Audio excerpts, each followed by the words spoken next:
Kanu. Oh, a song of salvation, freedom. Let Africa rise. Freedom for Biafra, freedom. Free Nnamdi Kanu.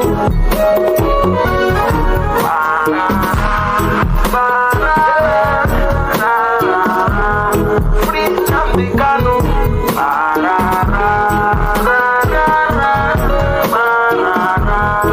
Freedom for Biafra.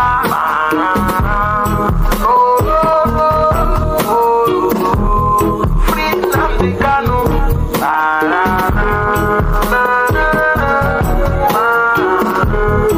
Freedom Africa.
Mazi, journalists. If you're an accredited. Good afternoon, good evening, and good night, great Biafrans and lovers of freedom. Major American broadcast. This is Radio Biafra HAUSA-SERVICE coming to you via the auspices of Radio Biafra London. My name remains Mazi Chinedu from our province of Biafra land. We are live and direct today, being the 10th day of July in the year of our Lord 2021. The time now in Biafra land, because it's our reference, is 7 p.m. Today we are having a special broadcast I'm here on this studio with some members of the Directorate of State. They are here in order to clarify some issues They are also here in order to take one or two questions from the people, because we are whiter than white and whiter than snow. It is very sad that many of our people continue falling to fake news and the shenanigans of the Zoological Republic of Nigeria. You see people coming to make statements or make belief fake news that somebody will just concoct in his house. You know, let me tell you one thing, as our leader said, that the restoration of Biafra is the most tedious job. People don't understand this. Many things are fighting against us. It is the last miracle in this planet Earth. Our people should be at alert. Do not be a tool in the hands of our enemies. Our leader is illegally abducted, but the Zoo, they are now understanding that what they are having is hot potato.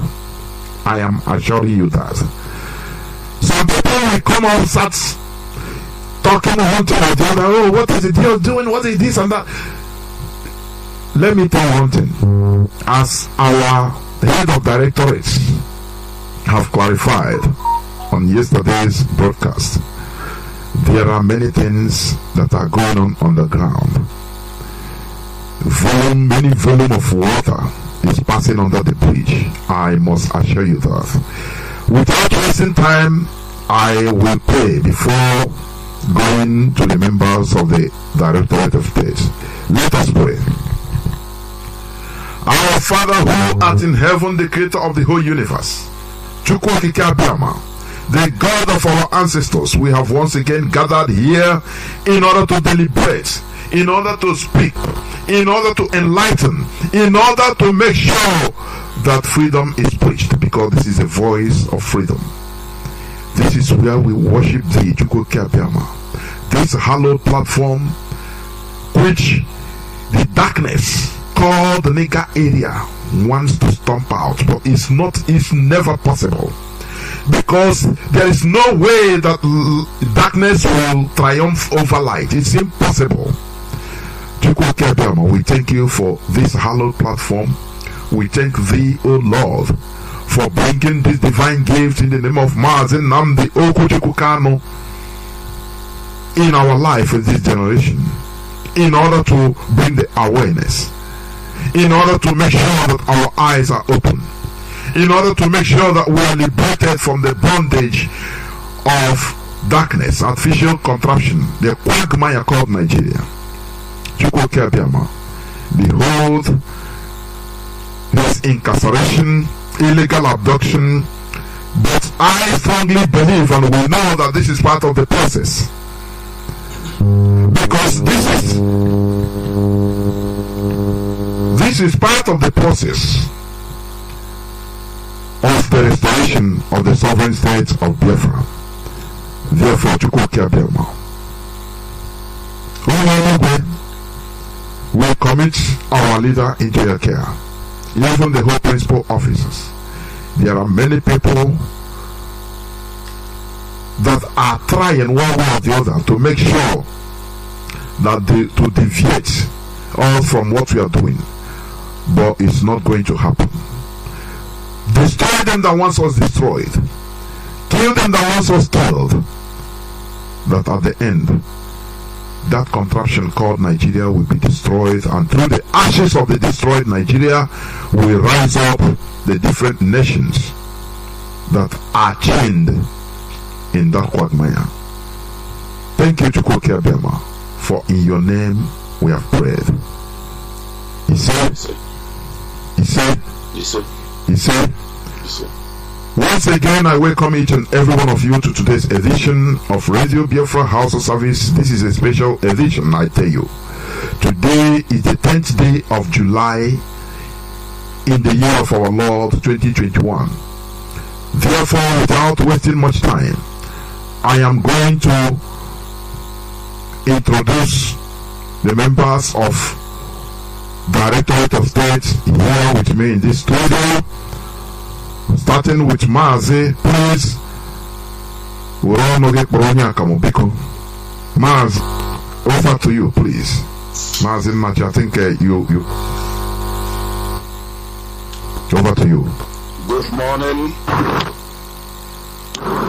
good afternoon, good evening, fellow Biafrans, lovers of freedom. Depending on your time zone, I greet you all. My name is Mazi Uchechukwu-Machi. I hail from Atiku South, province of Biafra.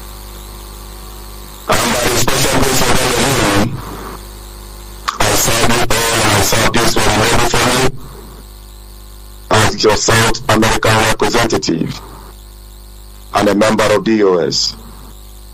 Ndewono Chineke. Thank you. Thank you, Chineke. Mazi, over to you.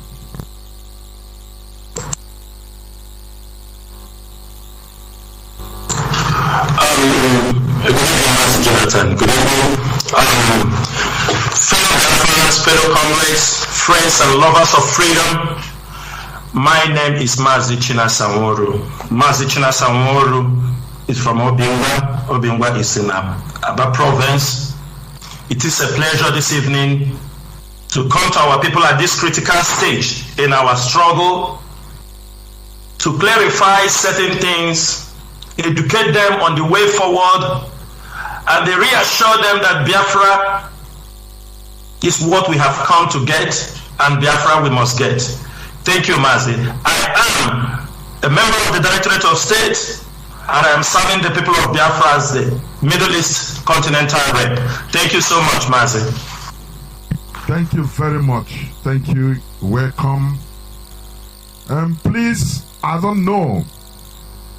I would like you people to make a preamble statement before we go on to the questions. If you have any preamble, please, the platform is yours.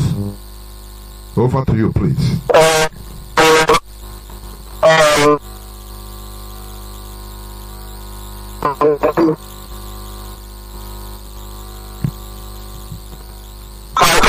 Yes, go on.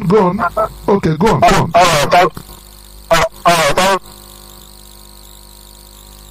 you very much to all over the world. Mazi Jonathan, good evening. My name is Mazi.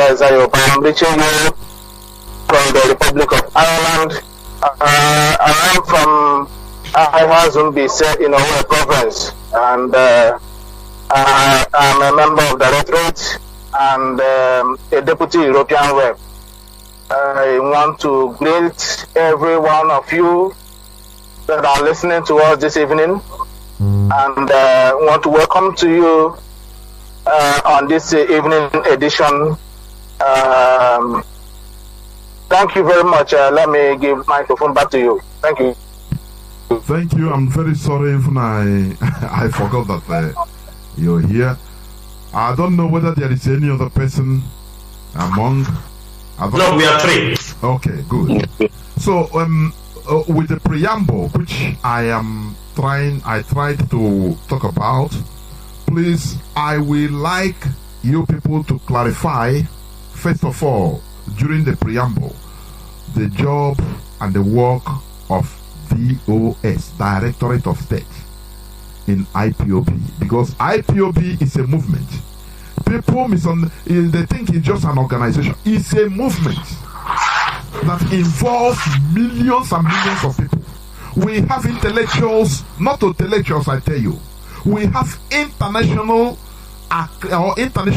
acclaimed intellectuals in IPOB. This is a freedom fighting outfit meant for the restoration of Biafra.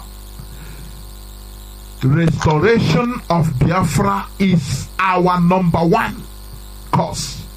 Do you understand that? That is why, please, I would like to first of all ask you people, please, to clarify to the public what is the work of the Directorate of State. Over to you, please, the platform. You can take as much time as you want in order to clarify this issue before we move on. Thank you. Okay, my Mazi Jonathan, thank you so much. I hope I'm coming out very clearly, right? You are coming out crystal clear. Please, go on. Mazi, Biafrans, comrades, friends of Biafrans, like the question you just asked, what is the DOS? In short form, they call this governing body of IPOB the DOS, meaning the Directorate of States. The Directorate of States for the indigenous people of Biafra is headed by Mazi Chika Edoziem and deputized by Mazi Tony Nzurumike. All are active servants for this restoration of Biafra. The Directorate of State, I will speak from the time this present Directorate of State got into power to govern this global movement. Inside the Directorate of State for the indigenous people of Biafra, we have our legal department. We have an officer who looks into the legal department, which is Mazi Tony Nzurumike. We have the religious department in the Directorate of State. We have the finance department in the Directorate of State. We have the department for the media in the Directorate of State. The Directorate of State also have department for students, both in diaspora and in Biafra land. We have a department that takes care of this and also looks after the elders in Biafra land, the elders of Biafra land. Also inside the DOS, we have the Department of Security and Intelligence. All these departments, they are all the departments that make up the Directorate of State. This Directorate of State comprises continental heads, comprises other people from other ethnic parts of Biafra land. We have people from Bayelsa, we have people from Igbocha, we have people from all parts of Biafra land, we have people from Akwa Ibom, we have someone from Akwa Ibom, and we have other observers inside the DOS. They might not be a continental head, they might not be a regional representative, but they are observers and they do participate in all the meetings the Directorate of State do hold from time to time. In that case, I will tell you this is what the DOS is all about. And the DOS, Mazi Nnamdi Kanu, the leader of indigenous people of Biafra, is part of the Directorate of State. He is the head, he is the leader of the indigenous people of Biafra, and he belongs also to the Directorate of State. The Directorate of State handles the administrative work for this global movement. The Directorate of State handles everything that concerns the day-to-day affairs of the indigenous people of Biafra globally.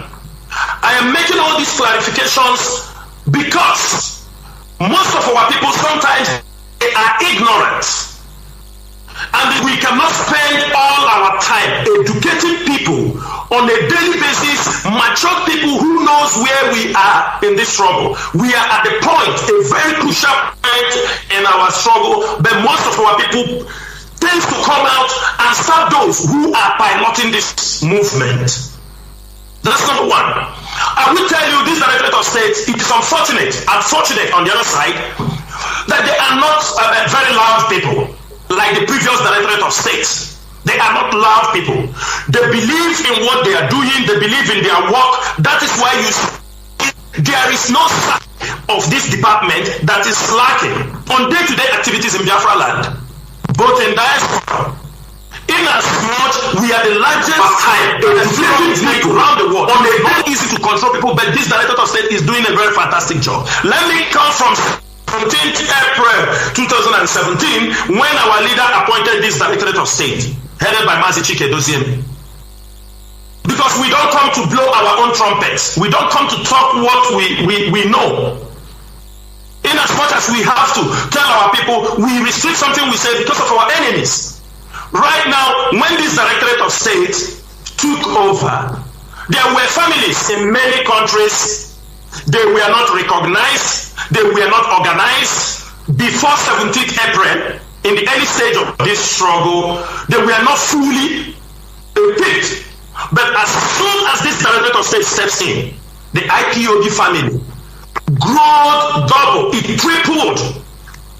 We grew from like 60-something families around the world to over 120 or 30 countries presently. This is the work of this Directorate of State. This Directorate of State opened IPOB family where people thought it was impossible to open. This Directorate of State opened IPOB family in Saudi Arabia. We opened IPOB family in Lebanon. These are very strategic places that you dare not. We have IPOB family in Jordan. We have IPOB family in Cyprus, in Northern Cyprus, in Turkey, in Oman, in Qatar, in Bahrain. This is the work. And the same thing is happening in the Middle East. If you go to Asia, you will find that the IPOB family is growing in a very fast pace. In Europe, almost all the countries in Europe, they have IPOB families. You go to America, they are growing. It is under this Directorate of State all these achievements were made.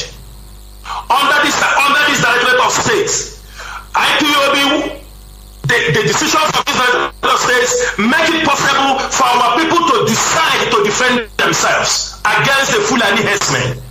It is under this IPOB that Eastern Security was born to defend our people from the Marudin Fulani killers. So it do sometimes surprise us that some enemies of Biafra who might hide within us or beside what we are doing will always, for example, when our leader was adopted in Kenya, our people ignorantly coming talking rubbish, and the enemies capitalizing it, talking about the DOS. Without the DOS, everything will go wrong in Biafra land. If you people don't know, for those who don't know, but we understand it was the enemy trying to put a confusion in the midst of the Directorate of State. This Directorate of State, all the people killed in 2015, 2016, the former Directorate of State did not bury anybody. They abandoned the dead bodies of our brothers in the mortuary, and when this Directorate of State took over, the first thing we did was to make sure all our brothers that were in mortuary were buried. They got a befitting burial. Under this Directorate of State, we have secured bail for hundreds and thousands of Biafrans who has been adopted in one way, detained. When somebody is being arrested, who do you think that is doing it? It is the Directorate of State. It is all the people in the Directorate of State are doing this job. At this particular time, it is unfortunate that our people will come on radio to talk about and demonize the leadership because our leader was adopted in Kenya. To demonize this honorable DOS that have been working sleepless nights to make sure that you are safe in Biafra land. If it is not this DOS, most of you cannot be in Biafra land. If it is not this DOS, most of you can never sit in your houses. When you hear anything, the fear of this struggle is the Directorate of State, led by Mazi Chinedu, and the leader of this struggle remains Mazi Nnamdi. Sometimes I know to lead our people is very difficult, and I can lead one at no money help. Our people should be mindful of what they are talking on the radio. They should be mindful of what they are talking on social media, because we are at a stage. Unguarded statement can take away your life. Unguarded statement can bring a trouble that you can never in your life imagine. You are playing with the life of our people. Thousands have died in this struggle, millions have died in this struggle, and that is why we are standing, this DOS is standing upright to make sure justice will be given to our people. And I promise everyone here, if you think you can come out here to demonize this DOS, we will make sure, because it is only a tree that will be hearing that they want to kill him, and it will continue to stand there. If DOS put their satellite on you, I'm telling you, you will ever regret coming into this Biafra struggle. Whether you are an enemy, whether you are part of this struggle, whether you are a rumor monger, you will ever regret it. Thank you, Mazi. Thank you. Thank you, Mazi. I don't know whether any other person wants to say something before I continue. Thank you, Mazi Jonathan. Mazi Chinas, thank you for that elaboration and details that you have given to Biafrans all across the world. We just chip in one thing here. My fellow Biafrans worldwide, wherever you are listening from, or you are a friend of Biafra, there is something we must take note going forward in this our struggle. The body, the organ, and the highest decision making of this noble struggle is the DOS. I repeat, the body, the organ, and the highest decision making of this noble struggle is the DOS, which we call the Directorate of State. Center mostly on administrative duties, which means everything that has been going very excellent regarding this very noble struggle has come out from the DOS. In there, you will begin to ask yourself, who is heading the DOS? Our head of directorate is Mazi Chika Edoziem, deputized by Mazi Tony Rumike. In then comes members of the DOS. The leader of this noble struggle, which we call IPOB, in conjunction with the DOS, is our leader, remain our leader. Undisputable.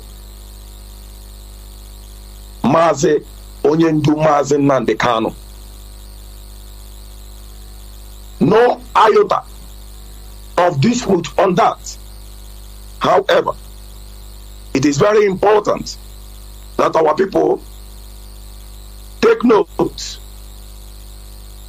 that which our leader Onyendu Mazi Nnamdi Kanu has built for years, together with this same DOS, the enemies haven't watched around, realized that the only body they need to target now is the DOS. That is why we must be wary. We must be careful of misinformation and disinformation. Whoever that is trying to condemn this same DOS that has always gotten things right for the past years, be wary of that person. That person might likely, directly and or indirectly, be an enemy of this very struggle. Why are we elaborating on this?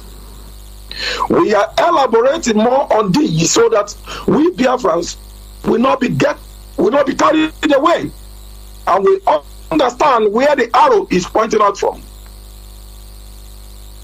There are reports from the enemies of Biafra outside from this struggle to paint this very noble struggle and the DOS black and blue, and we must be very careful.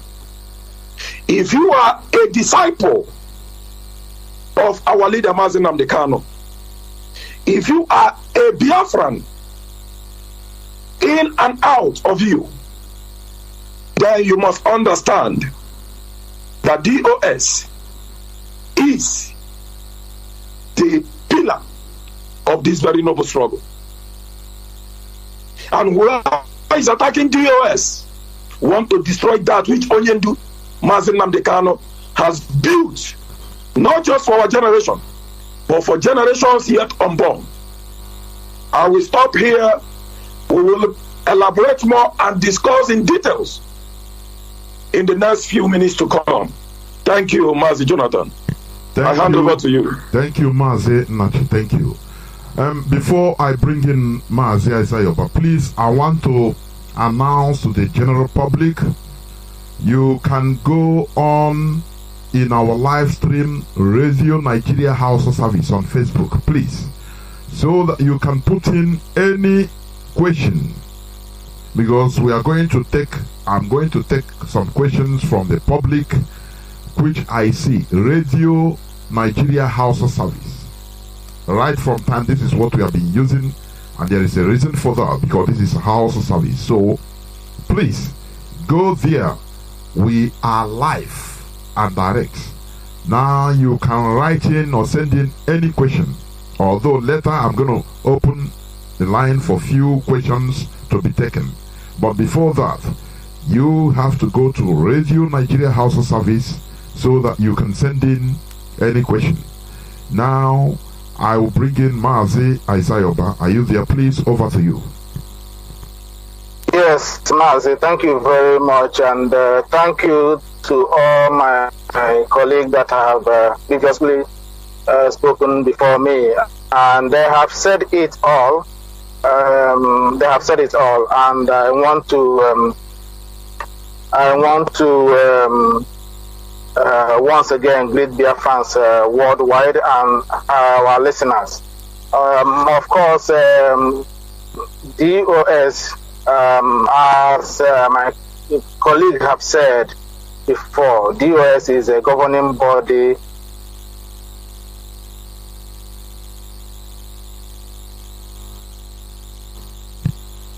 and also DOS have done of course this DOS was created by Chinedu, and of course to help him to this burden of Biafra restoration. And some of us who have been long in this IPOB will remember the Council of Elders was there, which I don't need to mention. Those who were forced. And then after that, DOS was formed, and also everybody knows what happened before that, and also before we came in. DOS have done tremendously well, in as much as we know that Mazi Chinedu is the head of directorate, and also this DOS, the continent that makes up DOS, we all know, and through also this DOS, Continental disseminates information to the national coordinators, and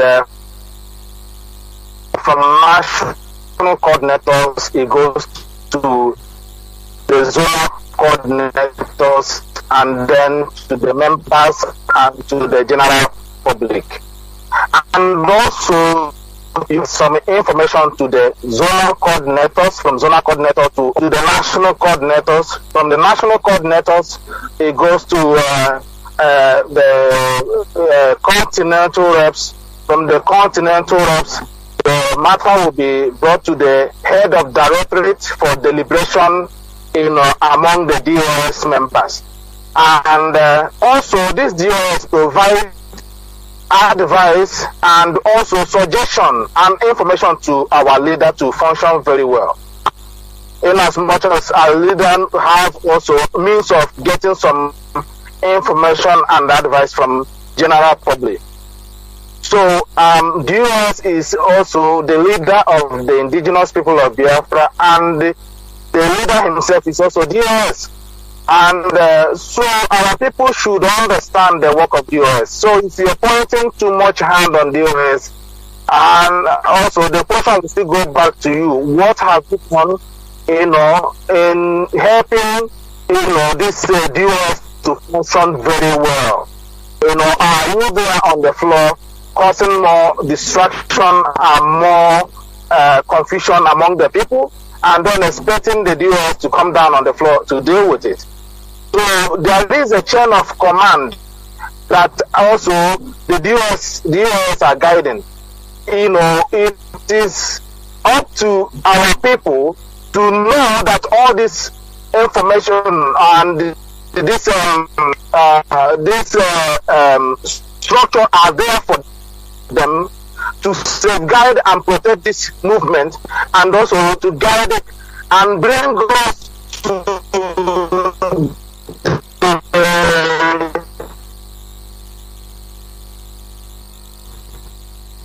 Mazi Ayoba, we are losing your voice.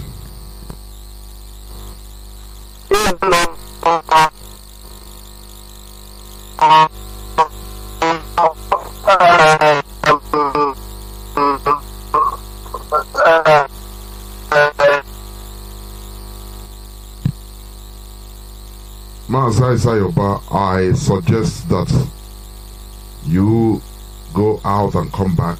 I mean, so that, because we are losing your voice, we need to capture every word being spoken here, please, because we are losing your voice from your end, because everything is crystal clear. I don't know. Mazi, can you still hear me? Are you there? Mazi Ayoba? No. We must move on, so that when he comes back, he will continue from where he stopped. Mazi, please, there is something I want you people also to reiterate on. Although the head of directorate yesterday talked about it, he hinted on it, but I want you to also reiterate about it, on it. What is DOS doing, or what has DOS been doing concerning this unlawful rendition committed by Nigeria, and even in collaboration with Kenya, against the leader of the indigenous people of Biafra, a leader of hundreds, I mean tens, if not hundreds of millions of people? Because let me tell you, our leader is not only leading IPOB, many people are obeying him, many non-Biafrans, I will assure you that, even including foreigners. So please, what is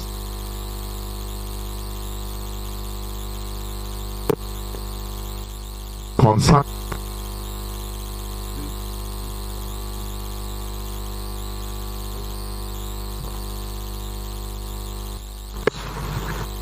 Mazi, who?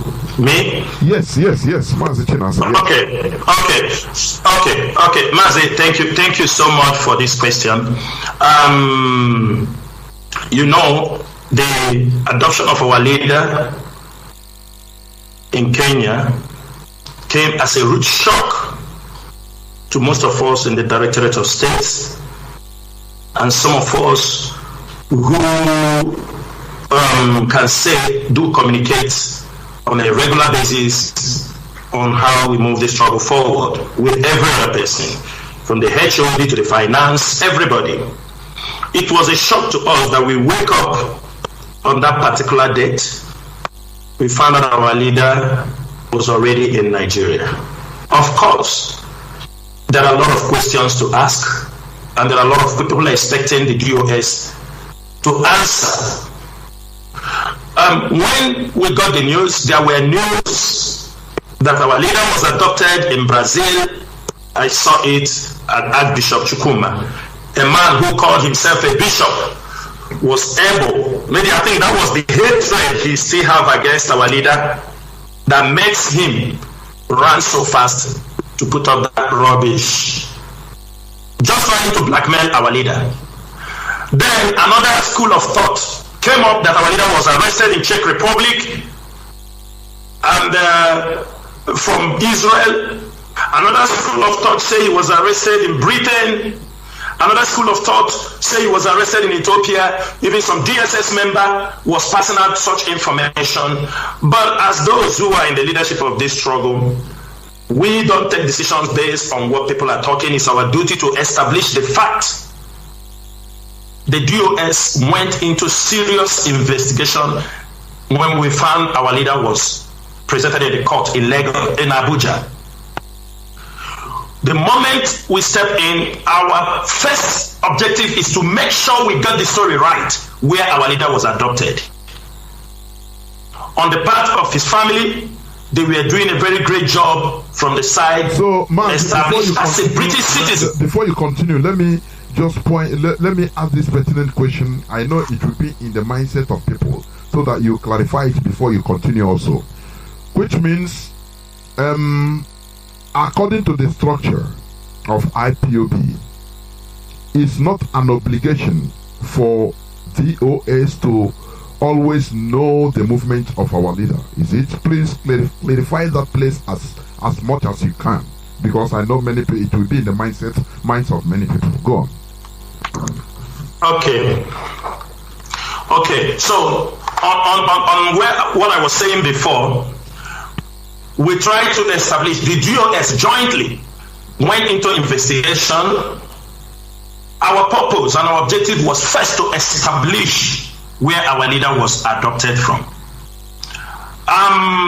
When we established the fact, we put out the hint there. We start telling people that our leader, I came to my Facebook, I dropped a hint that Kenya will pay dearly for what they have done.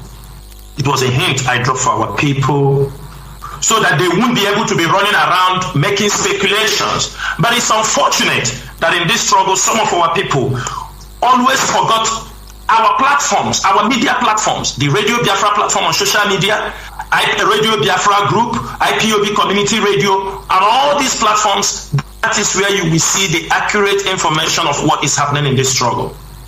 Now, when we discover and they establish the fact that our leader was arrested in Kenya, we made it to the public. We led them to understand that our leader was arrested in Kenya without much details, because in investigation you cannot just say everything, whether you know it or not, whether you can just gaze. I understand our people were making a lot of fake audio messages, fake stories, trying to, and they don't know they were falling in the hands of the Nigerian government. Now, the DOS made several moves. Why did they deport? Why did they adopt our leader and handed him over to the Nigerian government? We realized that even in Kenya, some people said it is called extraordinary rendition. But for us, who are not that lawyers, for everybody to understand it, we say this is an unlawful rendition. Now, when we realized that our leader was adopted in Kenya and handed over, we tried to check, do Kenya have an extradition order from their local court? No. We have established that fact that Kenya do not have an extradition order to deport a citizen to a third country, because our leader did not go to Kenya with any Nigerian passport. Our leader have denounced his Nigerian nationality since 2000, many times on the radio when he was arrested in 2015. In fact, his passport expired in 2013. He has never renewed it. Now, we now realize also that Kenya do not have any law, locally or internationally, to extradite a British citizen, irrespective of anything, to a third country. This is what the DOS were trying to establish. If what they did is right, we can't just come on the air and start talking what we don't know. We need to consult the legal team, get advice from them, make contacts in Kenya, understand the true picture, because the government may be waiting with their blackmail, with what they want to say. So the DOS was working on a daily for 24 hours to establish few facts, and those facts are those informations you see that have changed the story. Example, what Kenya did, we need to understand what we are fighting against Kenya. That's why we put up a press release asking our people, and it is still in effect. The DOS asked all Biafrans, every Igbo Biafran, lovers of freedom, people who love Biafrans, to boycott flying Kenya Airways. We ask our people to do that. That is the only way we can show Kenya that what they have done. Kenya is always in the act of doing this. Now, the DOS continue to understand, why did they hand over our leader to the Nigerian government. There is nothing except a simple money. The Kenyan government was bought over, they were paid handsomely, and they handed our leader over to Kenyans after torture. Let me make this thing very clear, Mazi Jonathan. What Kenya have done is what they call the act of state terrorism. It is a declaration of war.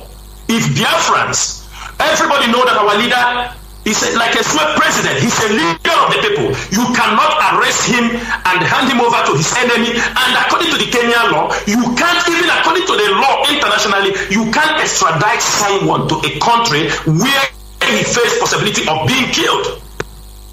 So the DOS was trying to establish all these points,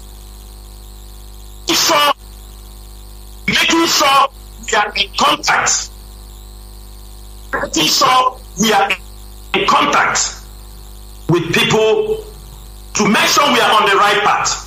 We want to establish the argument: which airlines deported our leader? Was it a chartered flight? Was it a Kenya Airways?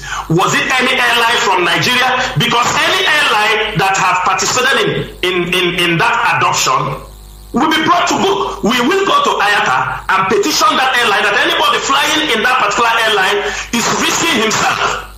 Besides, Kenya is having their biggest customers are Biafrans, Igbos, people from the southern part of that contraction called Nigeria are the biggest customers for Kenya Airways. And Kenya Airways adopt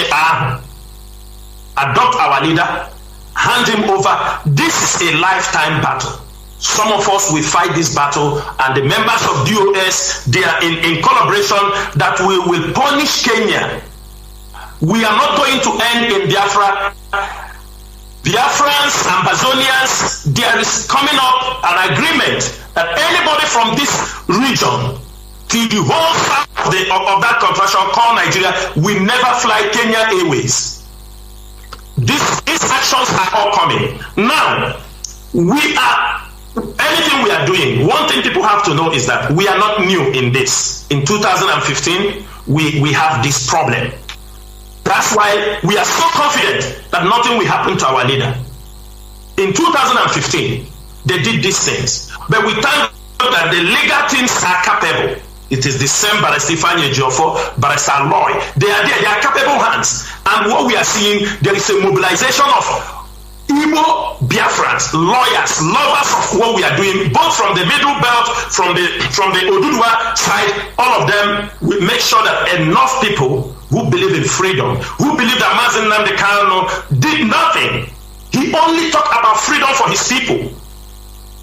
Intimidating Biafrans in holding Mazi Nnamdi Kanu is not going to. We have come to the realization that without justice, there will be no peace in that contraction. It is better that Nigeria put this in their head, and every member of the DOS is aware of this. We all come to realization that without justice, there will be no peace. If nothing, and our leader, nothing will happen to him. Only what Kenya have done. By the time we are done with Kenya, they will understand that Mazi Nnamdi Kanu is not Chinedu, that they seized his property and deported him from Kenya. There are many Biafrans who are suffering humiliation in the hands of Kenyans. They catch our people, most of them who have businesses, blackmail them and deport them. We know Kenya, and it's also a warning to Biafrans. If you are going to Kenya, be very, very careful. Kenya has nothing than tourism, and they use their women and they use their people. They can blackmail you anytime and make sure they send you out. They believe in so much of this kind of business. You hear what they did to Gula. You hear what they did to one Emirati prince. It is a criminal country. So the DOS is doing a lot of things. Already we have our foot inside Kenya. Every information we need in Kenya, the DOS will get it. And those information, most informations will not be made public because we are going to ICC. In that place, legally, the lawyers are taking care. On ground, IPOB is in charge. Then, in every other thing we are doing, the DOS is making sure that the family is speaking in one voice, the family is strong, the family are not divided. Everything we are doing must be in one voice, because we have passed this road before and we are going to come out in this second one victoriously. Thank you so much. Thank you. Mazi Isaiah. Mazi Jonathan. Before. Thank you for that pertinent question. Mazi Chinasa, thank you for that okay, Mazi, details which you have given. I will highlight few details in what you just said. Fellow Biafrans, let's ask a pertinent question here. Who unraveled, just like Mazi Jonathan asked, what has DOS been doing ever since the abduction of our leader? Let us take note of what occurred. Immediately the announcement was publicly announced by the Jihad Nigerian state. Remember, they refused to disclose the origin of the abduction, the country of origin. Even before our leader had access to his legal team, they refused. Neither did Kenya come out. Fellow Biafrans, who did that very job? The M branch, our DOS, the same DOS. Let's not forget that this abduction was done in the secret. And then our M branch went into action, having understudied the body language of the Nigerian state, and few minutes or few hours after the Nigerian state had made a declaration, a pronouncement or announcement of the abduction of our leader, the British High Commissioner said something on the air. No, it wasn't in Britain that Onyendu was arrested. Who did that very job? Who disclosed to Biafrans where our leader, the origin of the abduction? It was the DOS. We went into action. Why many were saying no? Why are we not getting information? No. If you watch very clearly how Western world, their secret service or their, for example, Department of State of America, they don't just come out to make announcements anyhow. They must have gotten their facts intact, knowing fully well that we in IPOB, especially this very noble and honorable man in DOS, we don't lie. The last thing we can do here on the broadcast or in any press announcement is to give you any wrong details. That is why we preferred not to make any statements. Within those few hours, we went into action, gathering intelligence. Having gathered those intelligence, that was when you heard announcement was made by our head of directorate. Now, if we had jumped to what the zoo we are saying, oh, that our leader went to Czech Republic, he went to Ethiopia, he went to this, and they were trying to do what? Sell misinformation and disinformation to we Biafrans. But thank God for what Onyendu had been able to do for years with DOS. The M branch gathered those information and released a concrete information to we Biafrans. It was the DOS that did it. The M branch is in the DOS. Now, what have we been doing? Look at the great work our legal team has been doing. The legal team, where are they? In the DOS. No decision comes without it coming from the DOS. Look at the marvelous work they have been able to do. Ask yourself, why is it that the zoo is quiet? Why is it that the Kenyan government, after denying that no, they had no hand in the abduction of our leader, now they are quiet? They are refusing press interview from global mainstream media who are trying to question them on the illegality they have executed against our leader, who has been able to do these wonderful works. The DOS. Now, Mazi Jonathan, you asked a question, and you said, must we in DOS know everything about the whereabouts of our leader? No, I mean the movement. Now, Biafra, I will take us back to what our leader have always said. He said, and he has always said it, in this noble struggle of Biafra restoration, Biafrans know one. Then, when we see how their deputy leader, he said the deputy knew too. But him, our leader, Mazi Nnamdi Kanu, knew everything. Biafrans, that is a word. And that is why we cannot ask him every question or to know everything. If we begin to do that, then you yourself ask us, why are we trying to know everything when Oyendu have already said that him alone will always know or knows everything? And that is for a reason. And then I will stop here.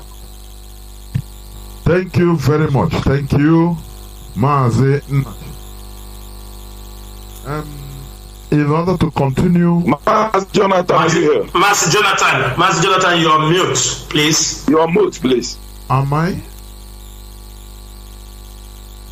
Okay, I'm sorry. I've been speaking. Oh, yes. So, thank you very much for those clarifications. Now, moving on, which means, for clarity's sake, there are issues, it's not obligatory that our leaders' movements will be known by all daily movements. That is clarified now. Now, I want to ask this. How is our leader being treated now in the hands of VSS? Because you will see people are worried, because you see people rise up and start talking one thing or the other. I mean, this and that. How? And people forgetting that our leader is a leader of millions and millions of people. It's just like handling an egg. So, I want you people to please tell the public, how is our leader being treated now in the hands of DSS, and what is his current health issues? I mean, his current health situation. Please, Mazi Chinas, over to you. Thank you, Mazi Jonathan. Thank you for this question. And like one of our brothers said here, Mazi Nachi, he said, we don't lie. We have nothing, because Nigeria have 1,000 issues. We can fight them. And before we started this program, I forgot to send out the greetings that our leader sent out to Biafrans. On Tuesday, the legal team had an opportunity to meet with our leader. And our leader gave out his regards to Biafrans around the world. He told us to march on. He told us to continue doing what we are doing, because he knows he have already established the structures that will lead us to the restoration of Biafra. That's number one. Number two, our leader, based on those who sat with him, the lawyer spoke to us over it. They said he's fine. Irrespective of that, he was having an issue, a medical issue, which will be handled, because we don't talk about medical issue. They said our leader is having some medical issue which will happen, which will be taken care of. But I want to make this thing very clear. The DSS, Nigerian DSS, are not also stupid. We need to put this in our mind. They know who Mazi Nnamdi Kanu is. They know this is a leader of over 70 million people. They know this is a leader.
leader to remain in that there, because the more he's there, the more pressure comes from them.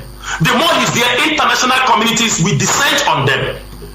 So I don't want us to have this feeling that our leader is being beaten. They know they fear. Lawyers are meeting our leader. And we don't want to hear such reports. That somebody is touching our leader, even verbal abuse. We will not going to take it. But so far, there is nobody touching our leader in the hands of the Nigerian government. This is what the lawyer has said to us. But in case tomorrow, anybody dare to touch our leader, whether he did it, our leader come out, whether he did it by mistake, our leader come out, the person will pay dearly. We don't forgive. This generation of Biafrans don't forgive. We don't forgive. Nigeria have done a lot to us that Nigeria cannot do anything for us now. We forgive them. Talk less of touching Mazi and Nnamdi Kanu. What will before them will better be left for an imagination. Thank you, Mazi. Thank you.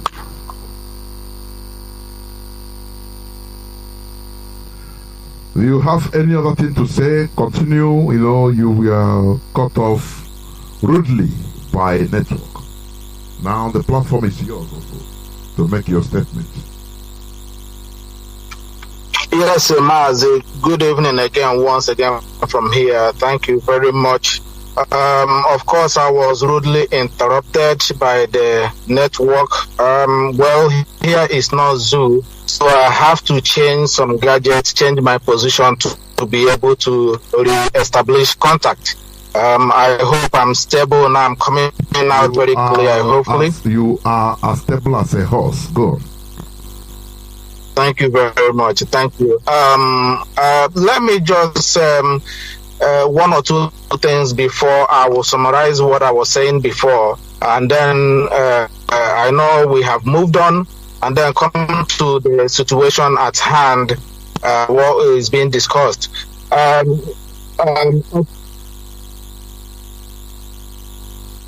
Of course, we all know DOS have been, working seriously hard, as I've said before. DOS should be respected, regardless how you see it. Like our leader have said in the past, this is the very first time our people have gotten a leader, and they have to come under one single umbrella and believe in one person. It's only this time, and it is done under the leadership of Mazi Nnamdi Kanu, under the umbrella of IPOB. And we should take that into context as well, that without us coming together and believing in the leadership of IPOB, it's going to be difficult for Biafra to be restored. Why am I saying this? We should learn from other people. You see how, like you all say, you see how the Fulanis are defending their terrorist brothers. They don't care who is their leader. Even it get to the point that President Buhari died, and they are using face masks to control almost 240 million people without anybody giving a hoot, without anybody sabotaging it. So we should understand that this IPOB, no matter how you see it, no matter how impediment or whoever you are having problem with, learn how to support your. Don't think that DOS are keeping quiet. These DOS under the leadership of Mazi Chinedu have done a lot, as my colleagues have said here. There are a lot of things you people can bear witness. A lot of things have changed. A lot of things have been achieved under this DOS. And some of you who think that DOS have not come out in the last few days just to give some information or give some analysis of what have taken place. There is a limit of what we can do sometimes, not to give a gun to the enemy to shoot us. Our people, you need to understand this. Very, very important. Very, very important. When you are watching your leaders, just to read their minds as well. you need to understand we are not government yet. We are freedom fighter. Freedom fighter has models of you don't just want to go out there and start yabbing and talk because you think that the US should know everything. This is freedom fighting. There are some information we hold. We keep it just for safety, just to guide and protect the organization. And now, instead of some of you to understand that, some of you will be coming out and thinking that you can talk and you can blame everybody. Nobody is banning anybody from talking. Nobody. Of course, your concern, I believe, is genuine. Your concern is genuine. As much as you're concerned, so we are concerned about you as well for your safety. The work of the DOS is to make sure that we coordinate, we protect this family, we guide it. This is the structure that is guiding this family. Without it, Onyendu cannot do. They kidnap him, and the DOS managed to keep the family together and to make sure that we don't lose focus. That is the work of DOS. And the chain of command in DOS should be also respected, from the zonal coordinator even to the national, to the continental rep, and also to the head of directorate. It's very, very important that we understand all these structures in place and to adhere to the instruction that are coming from them. If you go out there on your own to do something, you cause more confusion and more pain even to the family, because some of you act sometimes like we don't. We all care. We all care for for you back home. Like I always said, some of us here in overseas, if you look at it, or in diaspora, life are not the best here, but you enjoy the basic communities. But upon that, our people back home are number one concern to us. All we are saying here is what we want to bring back home. And this is why we have to guide this family jealously. Don't be a saboteur. Don't be a willing tool from the hands of the enemy to use against this IPOB. Some of you that will tell you, go and attack Mazi, go and attack everybody. We are not trying to exempt ourselves from criticism. It's very important you criticize us. We know then we correct ourselves. But not on this case. There is something that you will do. You jeopardize the movement. What do you mean? Constructive criticism. Exactly. Constructive criticism. So it's very, very important. So we understand this. That this is freedom fighting. Not everything you will hear, not everything you will expose. Because the enemies are there waiting for you to lose guard a step, and then they will take advantage of it. It's very, very important. Now, Onyendu, what happened in Kenya? The kidnapping. This is my first time I have seen in my whole entire life somebody traveling to another country, and he was kidnapped by another country and sent back to a different country that he did not have the passport of. It's only in Africa. It's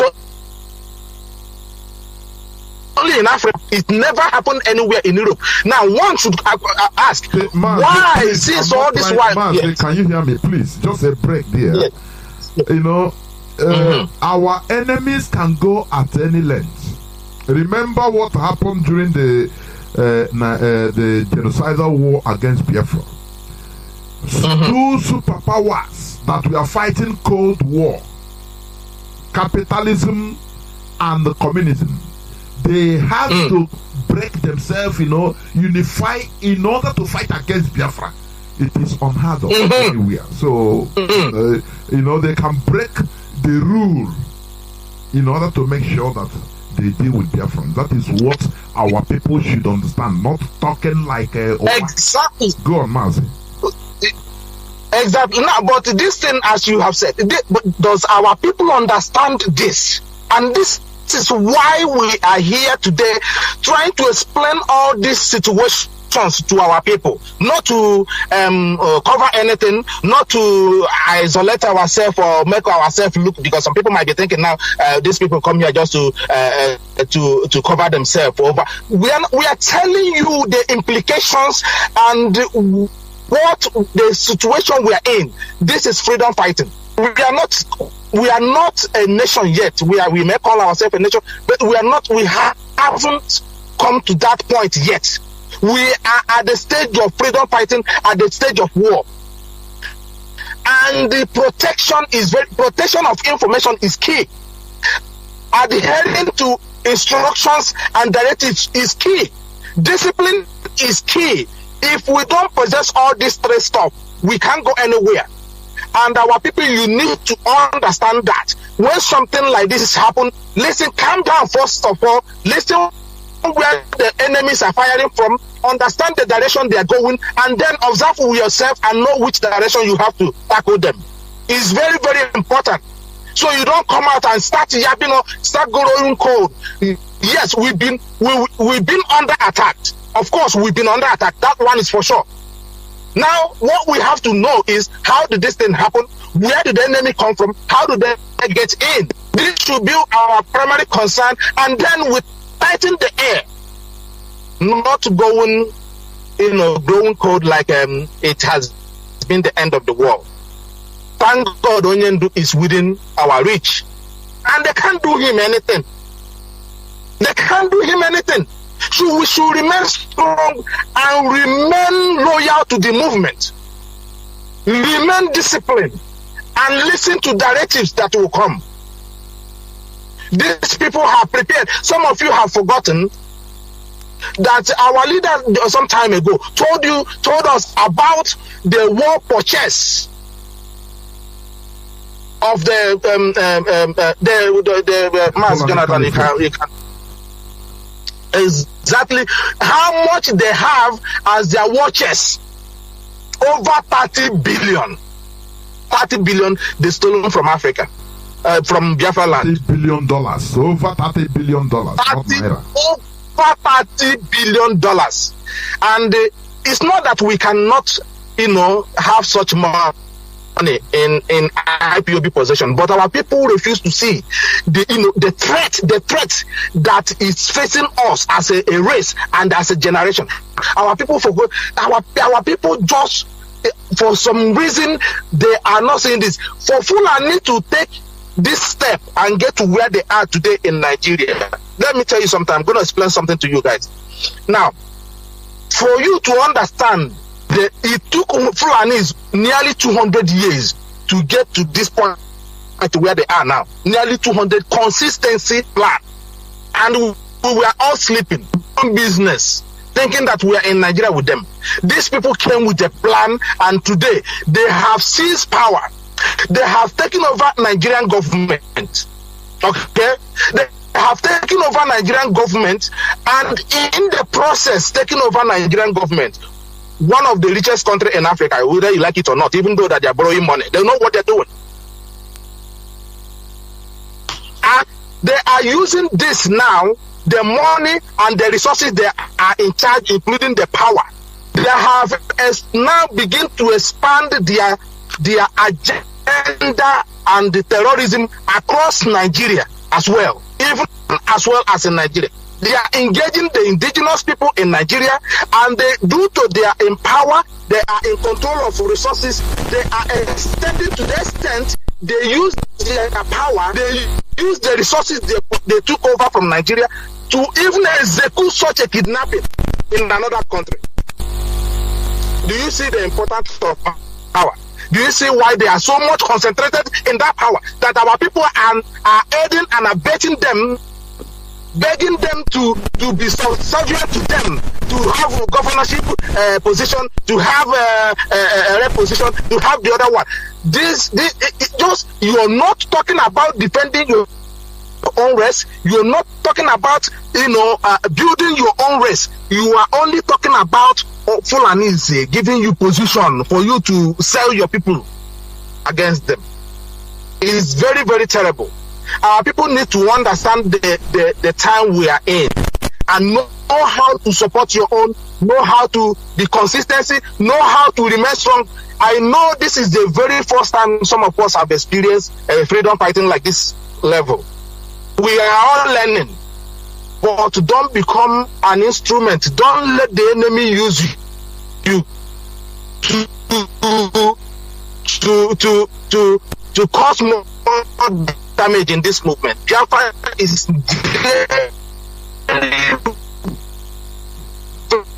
very, very close, more as you can imagine. So we will remain and sit down and make mockery and complain, and it won't change. Stand up and let's march on. Now, let me just leave it here and take other questions that will be coming from our people. Thank you very much. Thank you very much. I will be doing it, but I want to stress on something. You made a very big point in what you said now. There is something I want to also stress before we continue. It took the Fulani Caliphate 270 years in Nigeria in order to reach to where they are today, from 1804 down till today. So when you see, people start asking, how do they reach here? Because of consistency, for goodness sake. 270 years. When they were doing it, many of them are being killed. They were, different. All of them are walking towards one direction. And today, they are in charge of everything. Why? Because they have one focal point, one vision. Not now. Who are you to talk to me? Our people, one thing with our people is lack of consistency and discipline. And that is why our leader, right from 2013, 14, 15, he has been broadcasting, he has been hinting on discipline, consistency, discipline, because there lies the key to success of a race. It's not when you do something tomorrow, freedom fighting, little after you want to see the result. Now, without the result, I beg, make I go back to my buying and selling. This is what is holding us back.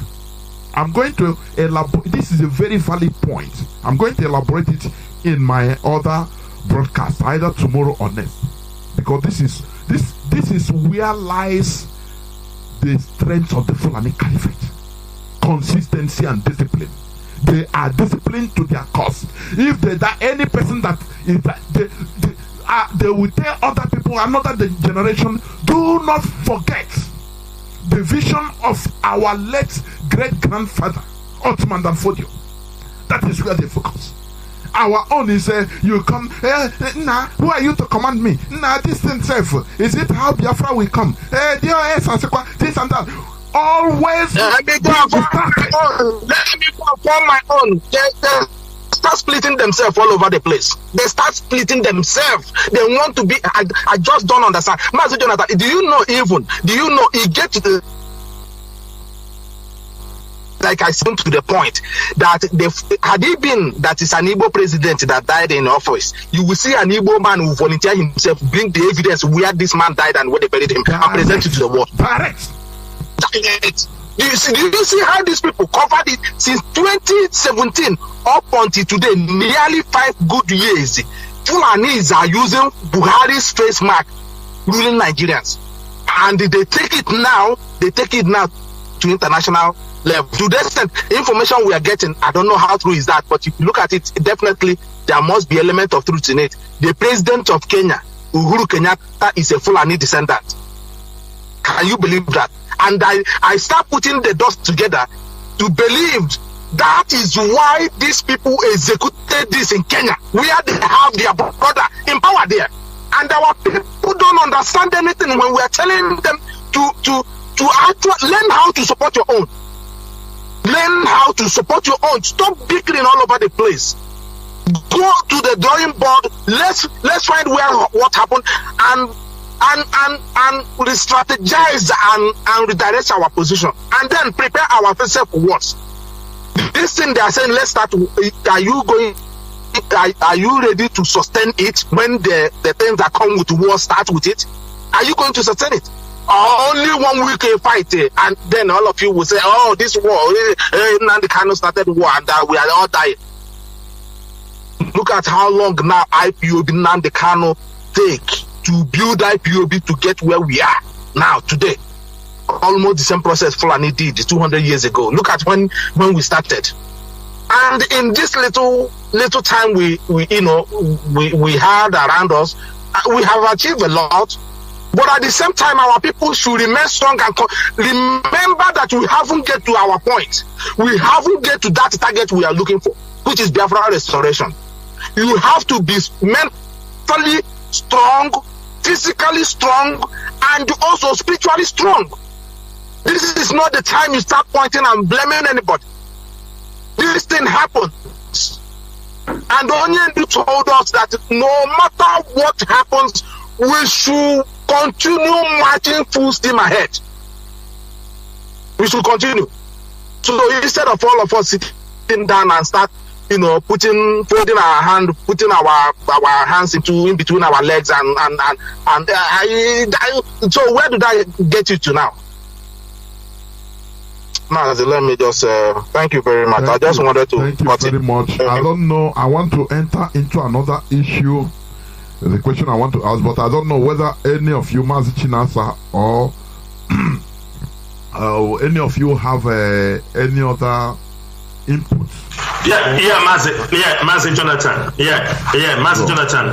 I just wanted to correct some impression. Mazi Oba have spoken very well. Uhuru Kenyatta is from the Kikuyu tribe. Are you understanding me? He doesn't have any link. It's all about money. He doesn't have any link to the Fulani. He is Kikuyu by tribe. And these Kikuyu, they are from the Bantu ethnic groups. You can find the Bantu down to Central Africa, back to Congo, to Cameroon. These are... Southern Nigerian, we are... Yeah. Bantu. And, and it's really... unfortunate that the Bantu, do you understanding me, that his name is really surprised that Uhuru, do you understanding me, from the Swahili language means freedom. It's a total opposite. Do you understand me? In the Swahili language, which if I'm wrong, people correct me, because that's a country I have been there a couple of times, Uhuru means freedom. So if a man whose name is freedom can participate in such a devilish, unlawful rendition against a man who is fighting for the freedom for his people, I think the whole game have changed against him and his generations, because he have done something people do not expect, that a man of that caliber, his father, seek refuge in our own place, and it's unfortunate this kind of thing happens. And also, I want to clarify more things on what Mazoba said over the Fulanis. The thing with the Fulanis, the ideology, the way the Fulanis reason, from anywhere you found them, from the Futajalon, the Fulani have the ideology that land belongs to God, that nobody owns the land. This is the ideology they are using towards anywhere you found them. They do not want to accept that the land belongs to these indigenous people. This is how they were taught. They believe that anywhere they go, they take it, that land belongs to God. But I found that it's only in Africa, in West Africa, is where they are trying to implement, because they found out that people here are stupid. It's only in West Africa you found them implementing those things, because somebody, a Fulani man, was talking to one of our brother in Ebonyi State. He told him he's from Ebonyi State. The guy told him, no, you are Fulani. He said, no, my father died here. For the fact that my father died here and they buried him here, now I am a Fulani. You can imagine that mentality. This is the mentality that they have entered our land. This is the mentality they have used trying to conquer some of those our Iflefu leaders. They have given them chance, and now we are the people suffering it. But one thing is this that people are supposed to know: as long as this generation of Biafrans exists, we have been taught, we have been educated, we have learned lessons, we have carefully studied for over 8 years. Radio Biafra started in 2009. Some of us joined as early as 2012, 13. One thing people have to know, if it is a university, most of us have graduated, seek our masters, seek our doctorate, and even become a professor on Radio Biafra, online studies. Everybody who is an ardent follower of Mazi Nnamdi Kanu and a hardcore believer of this struggle supposed to know that this generation of Biafrans cannot be conquered by the Fulanis. That is the last thing that will happen in our generation. As Mazi Nnamdi Kanu have promised them, that instead for them to take our land, all of us will go down. And that is how it is. There is no changing of words. If they like, they can arrest our leader. They arrested most of our people. Send them to Abuja. We have every count of everybody. And we are not going to look for one person. Because they will pay. Even their next generation will pay. They should ask Germany, who participated in the World War II. When Adolf Hitler killed, they are paying for 100 years. They should ask Iraq, who invaded Kuwait. Iraq is paying for 100 years. That is what Nigeria will go through as long as this generation of Biafrans exists. Thank you, Mazi.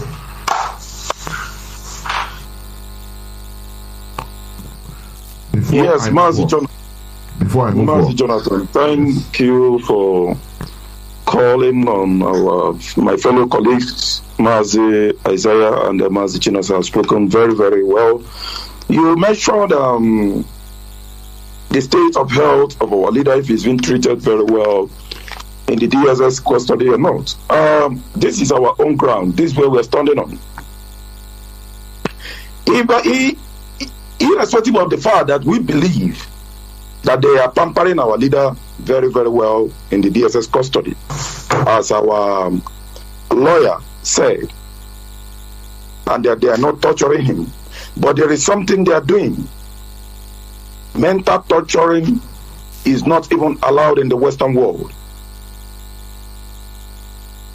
Let's go back to the fact that our leader was illegally abducted. He is not supposed to be there where he is. And then let's come to the medical report that came out at Kenya when the first test was done in Kenya. It was clearly stated that our leader had 13% swollen heart.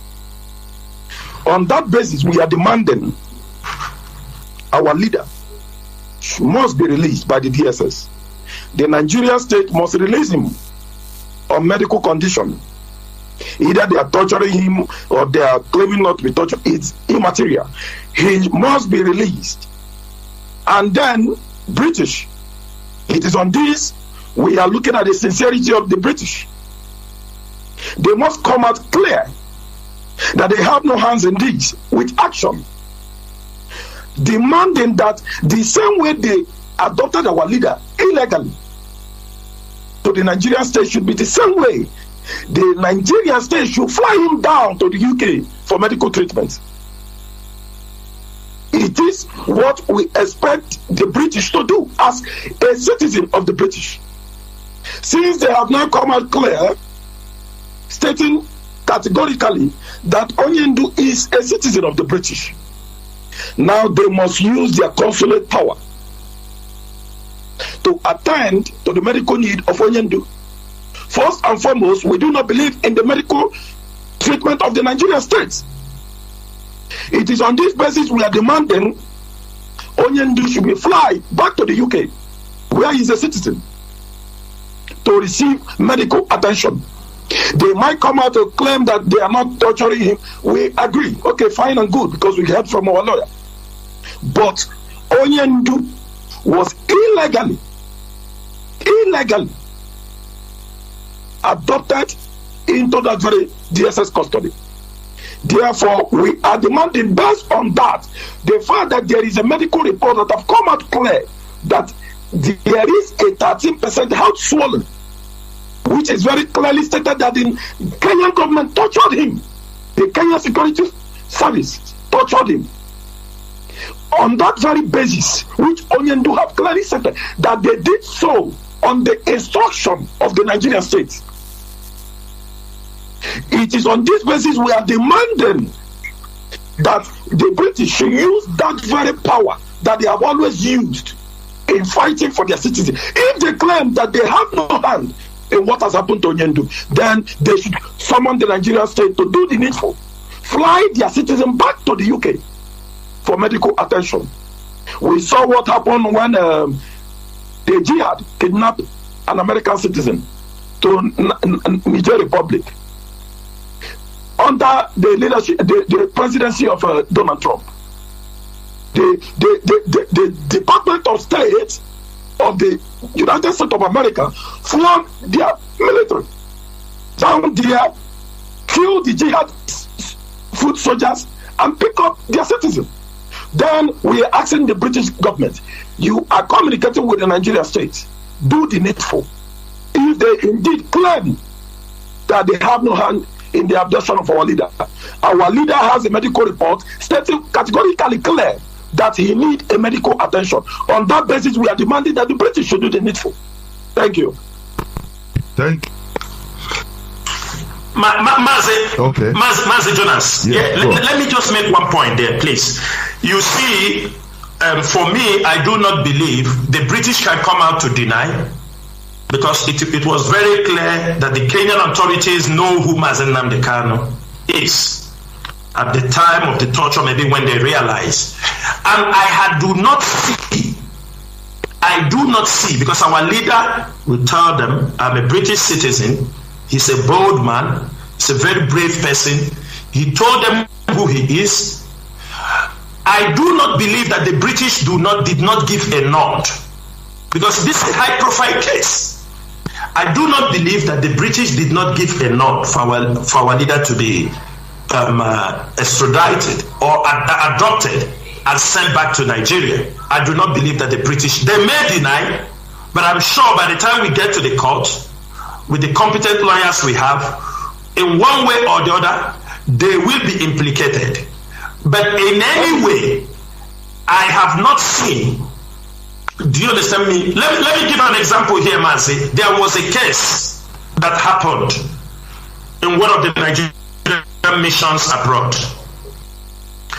This Nigerian, he came into the country with a British passport.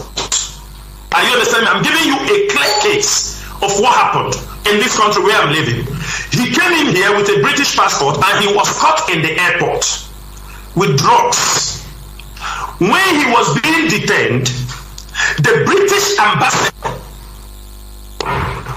went to the Nigerian ambassador pleading for him to go and meet the British guy, because the guy was born in Nigeria. He did not want to go. The British ambassador did not want to go for the case. Now, due to the incompetency of a Nigerian diplomat, he sent somebody going to represent, to say, yeah, this guy is a Nigerian, but he has British passport.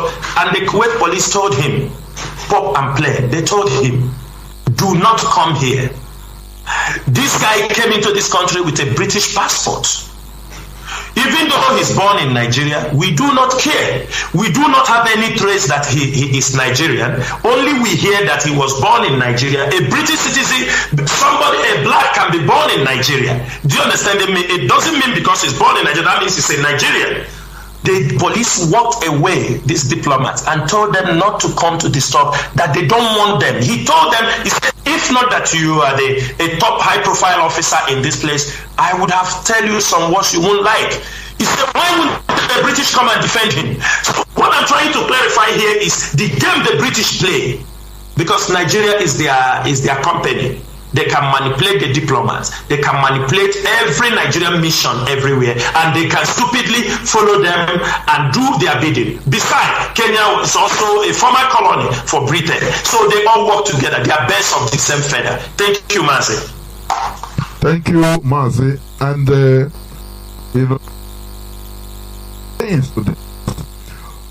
but I would like to ask this question: what is, although the HOC, I mean the head of Directorate of State, Mazi Chinedu, stipulated during his statements, what is the modus operandi of, is there any arranged protests? Because sometimes you see people falsely writing about protests. I mean in Biafra land, I'm not talking about abroad. In Biafra land, what is the point? What is the modus operandi of what is going to happen, or what should be happening, or what should be taking place, or actions that should be taken by the general Biafrans openly about the, from now the 26th? Because there are many things flying. Some will just be in their house and concord. There is a protest in Enugu, in this and that. Please, people need clarification on this. I mean in Biafra land, I'm not talking. Protests are going on everywhere around the world and should be in this case, but I'm talking specifically in that zoo called Nigeria. Please go on. Okay, Mazi Jonathan. Once again, this is Mazi Chinasamoru. Like you said, our people supposed not to be moved by rumor mongers. People, you know, there are hyenas. In the animal kingdom, you always see the hyenas, the bush dogs.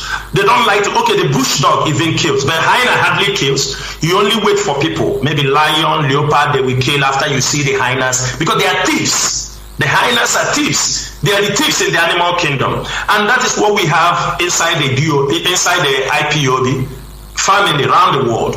There are people, you will see them, they thought we have forgotten who they are. They thought they come out, like I will make it very clearly here, we don't hide anything, and you don't think you can stay where you are and pitch IPOB.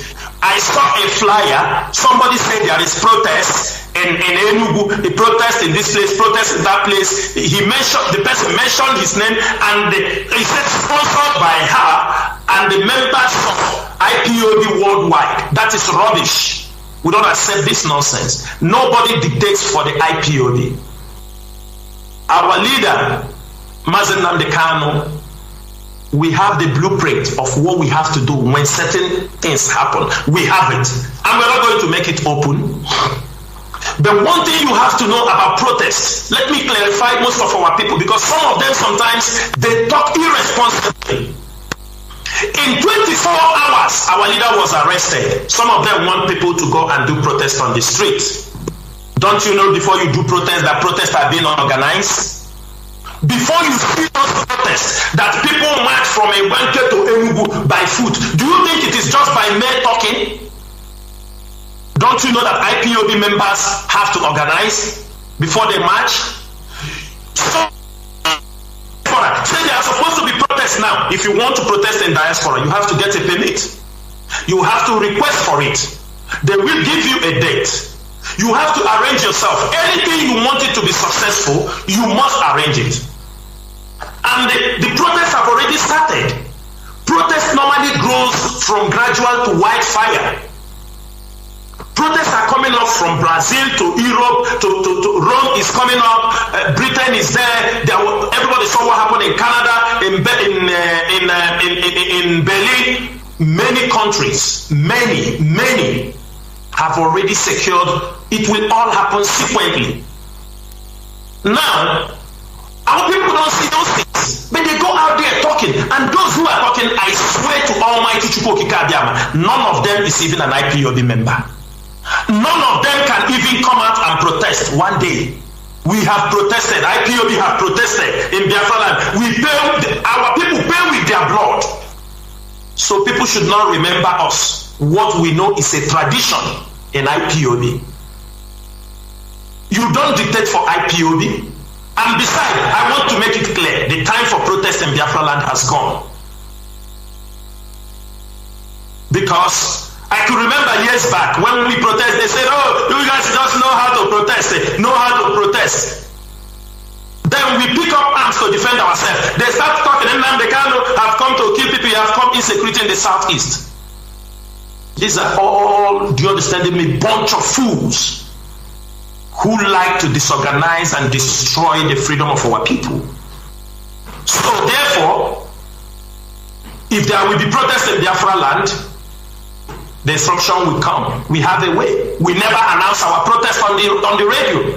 We never announce our protest on telling people come out for this place. No, that's not what we do. It's not our tradition, especially in Biafra land, especially at this critical point.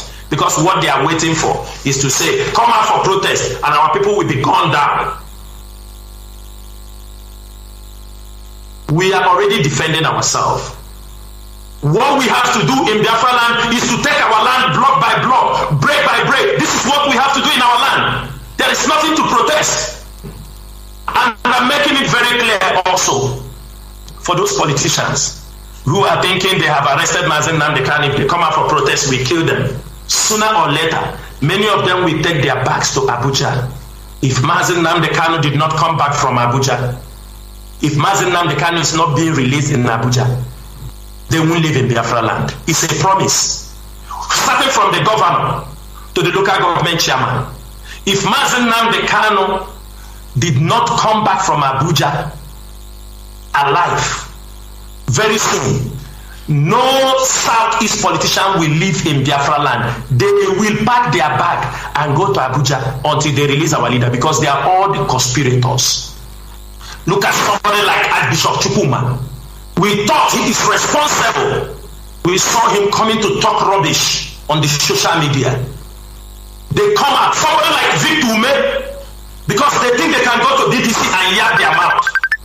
One thing they fail to understand is that there are generation of Biafrans, this current generation, we are crazy and we are mad in what we are doing. They're supposed to know that most of us were born as Nigerians. We were born, we don't know what was Biafra. We do not know about Biafra. We were born and we have started Nigeria. In this country I have lived, I have promoted Nigeria before I understand who I am. None of us were born a Biafran. There were people born Biafrans like Mazi Nnamdi Kanu. But most of us, that is the question Nigerians and those governors and all those conspirators in Biafra should be asking themselves. What have persuaded these kids, these men, these young people to be talking about Biafra? After 50-something years, you try to crush them and they still rise up again. I grew up without knowing what was Biafra. I saw myself as a Nigerian trying to carry the Nigerian flag. We saw also a video when our leader was promoting Nigeria. Every Igbo man living in diaspora have promoted Nigeria. We have promoted Nigeria to where Nigeria is today. It is the Igbos that have promoted Nigeria, not the Fulanis and not the Hausas. But after that, we start to ask questions. Why like this? Why are we being treated like this? Why are we being manhandled like this? Why is it that we can't come to our home and have peace? These are the questions Nigeria is supposed to be asking themselves. Because when they think they can raise their army to come and crush us, they should know without justice there will be no peace. That is my message for them. Everybody must get ready. In Biafra land, if we are going to protest, the directions we go, we have our channels. It's only only a message from the Directorate of State, headed by Mazi Chinedu. Only a message that will be dropped just in the forum. It will go to the grassroots of IPOB, and they will wake up and see the whole Biafra land up in flames. We do not come to the radio to pronounce the protests in Nigeria. But what we're asking people, as our leader is going to the court, we hear there are people who want to go. You are free to go and witness. That's all we can say. You know the way, you know how you can. If you want to go and witness what is happening there, you are free. Nobody can stop you. You just go to the court. But the plans for IPOB remains, because it's not every point that we have to share to the public. Thank you, Mazi Jonas. Thank you, Mazi Chinasa. I enter into another point that people have been asking questions. Let me ask this before that. How often is DOS officially going to be coming up from time to time in order to make statements, official statements? If yes, how often? Please. Over to any of you. Biafrans all across the world. I believe our head of directorate have made this very, very clear that he will be coming on air to announce special announcements going forward. We must be very, very attentive. He will be as often as necessary. He has stated it clearly in his press release and official broadcast here on Radio Biafra. Now, there is a pertinent information I want to pass across to us at this very junction. We must be very, very, very, very psychological prepared at this very time and know our source of information. Whatever you are seeing on social media blogs that is not coming from this noble struggle and our social media apps, count it as fake news. So far it relates to Biafra. Radio Biafra is on 24 hours. At a particular time in the nearest days, in the nearest weeks, there will be coming up emergency broadcast. It can be early in the morning, it can be afternoon, it can be evening. If you are not seeing it on Radio Biafra and our sisters collaborative social media apps, you know them. Do not believe those rumors. Because here, in this very noble struggle, we don't lie, and you all can testify to that. So when you see some of these fake news, once you see them, just look them and pass by until you hear it on Radio Biafra, or you see a press release, which you, as a member or as a Biafra, you know where to get it. You are in the forums. Your state coordinator is here. Regional coordinator is here. National coordinator is here. And you know how our press release comes. With a stamp from head of directorate.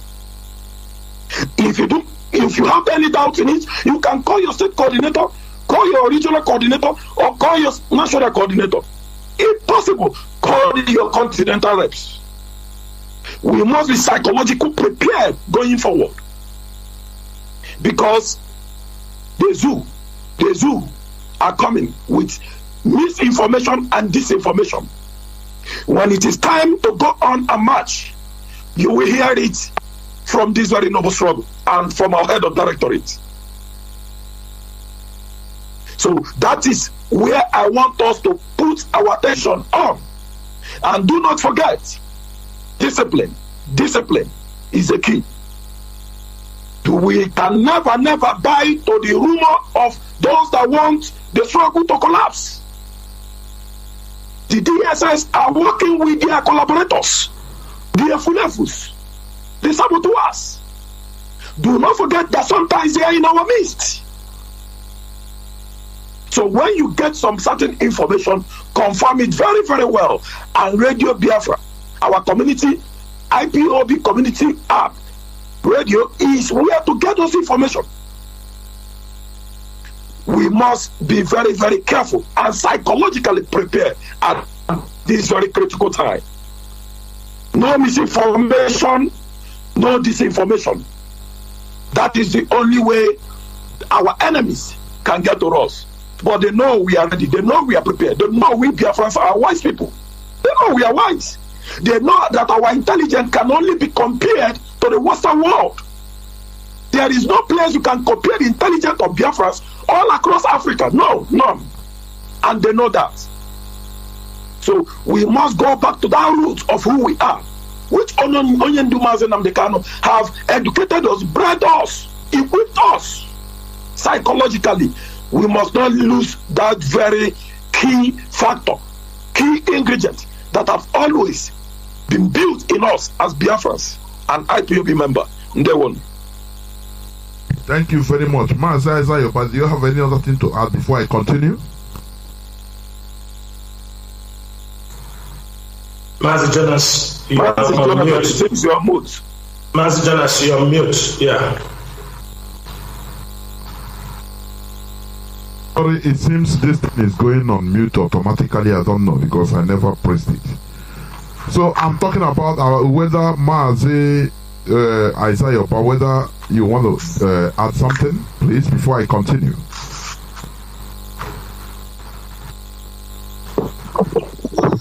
Yes, of course. What we are saying here is what will help us to get to our destination, isn't it?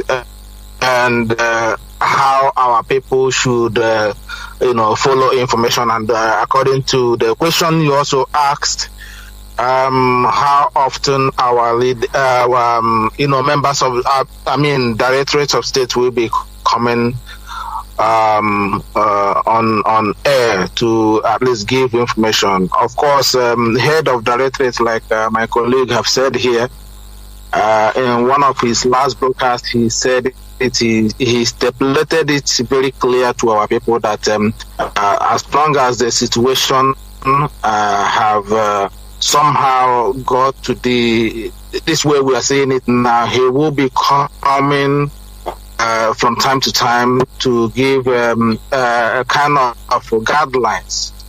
If you, of course, that is very important that our people will know that our head of directorate will be also coming from time to time, because this time there must be a guidelines, there must be a kind of information directives from the leadership of IPOB, so that our people will be well guided at this critical time, because we are at a very precarious time that we need to pay attention to. Of course, source of direction and the information is very, very key to what we are doing. Pay attention, know who you are following on social media, where you can get your information. There are, some good, reliable platforms in which you can get some valid information on what is going on the recent development. We have reliable principal officers you can follow out also. If you don't get it, from live when the information was dished out, you can follow. Mazi Chinasanwolu is here. Here, Mazi Nachi is here. Head of the directorate is also on social media, Facebook and Twitter. You can also go through the DOS at Real DOS Twitter handle and follow it, and you can get some reliable information from there. Yes, but mention that Twitter handle. Mention it slowly so that people will understand it. At Real DOS. Mention it. Yes. At Real DOS. No, it is at real _ IPOB DOS. It is DOS. at real _ IPOB DOS. That is it, yes. The at is real, not the normal entry, but the abbreviation.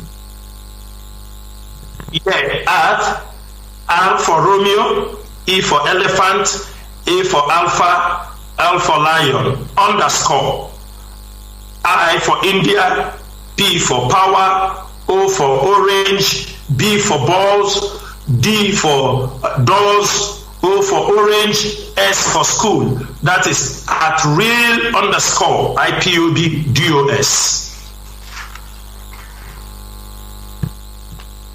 Thank you. Mazi, exactly, you have exactly. concluded because I want to go into another issue. Yeah. Of course, that is the information, the areas our people can obtain some reliable information, and also principal officers are on ground as well. You can contact them, reach them if they are available, ask some information that is not too clear to you, and and we pay attention as well to make sure that what is coming out, we are listening at the same time, going the same direction, not building confusion all over the place. That will not help us. unity is strength. So we make sure that we stick together and look after each other, make sure that information we are getting is well disseminated, so not to be going on social media and then taking whatever that is coming out from there. Like you all know, DSS is the additional fake information, and they are the one that actually published the one that Onyendu is coming live on air the other time. And some of you could not even follow, some principal officers or hierarchy officers to confirm that information. If you start sharing it at the end of the day, I don't know who you have to blame on that. Because our Radio Biafra is here, to pass some information if Onyendu is coming live on air. But those things are misleading information that some of you are not paying attention to. That is why, basically, we come here today to explain things in detail so that we can also be guided in what we are doing. Thank you very much for the time. Thank you. Thank you very much. Okay. Let us go to this issue. There is this issue of, Mazi Simon Ekpa, because he was granted a slot in Radio Biafra platform. Now, people are misinterpreting it. Even Nigerian newspapers and others are now saying that Mazi Simon Ekpa have replaced Mazi Nnamdi. And you see some even IPOB believing this crap. Sometimes I don't know. I say, I start saying, how did our leader Onyendu Mazi Nnamdi Kanu reach to this extent? How was he able to even be patient for people like this? People that have, some of our people, it's not an insult, but some have fish brain. Any slightest thing, they jump up. People that you think that they have common sense, you see them start misbehaving. So please, Mazi Chinasa, Mazi Nnamdi, Mazi Aizayoba, I need clarification on this, on what really happened, and how has everything been blown out of proportion about Mazi Simon Ekpa being granted a slot on Radio Biafra, this platform. And even ashamedly, I should say, I saw a caller earlier on during the time of Mazi I. Peters. Even when he was talking it, that caller, I used to respect him, but when he's talking this, I become ashamed even of myself. Why the rumor going on? Why shouldn't we DOS come and make a statement? I say, when Ikechukwu was given a slot to be speaking on Radio Biafra London, was he announced on air? Oh, this man is coming now. He just came on and started broadcasting. Likewise, each and every one of us, our African rep, Terry Nemi, the same thing. Why will this one be an extraordinary issue? And you see people that are supposed to know. Oh, sometimes I say, no. If it is me, I cannot have the patience of Mazi Nnamdi Kanu. With annoyance, I will just stop everything, kill everybody. Because people that are supposed to know, sometimes you see them speaking like babies. I'm telling you. Please, Mazi, please, you people should clarify, shed more lights on this issue about Simon Ekpa everywhere. Go on. Yeah, Mazi, thank you so much. I do not know why this issue have generated so many things.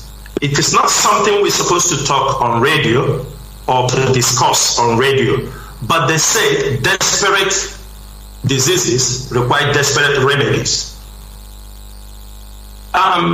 Yes, our leader gave an information to create a slot so that he will join other broadcasters on radio. And it's as simple as that.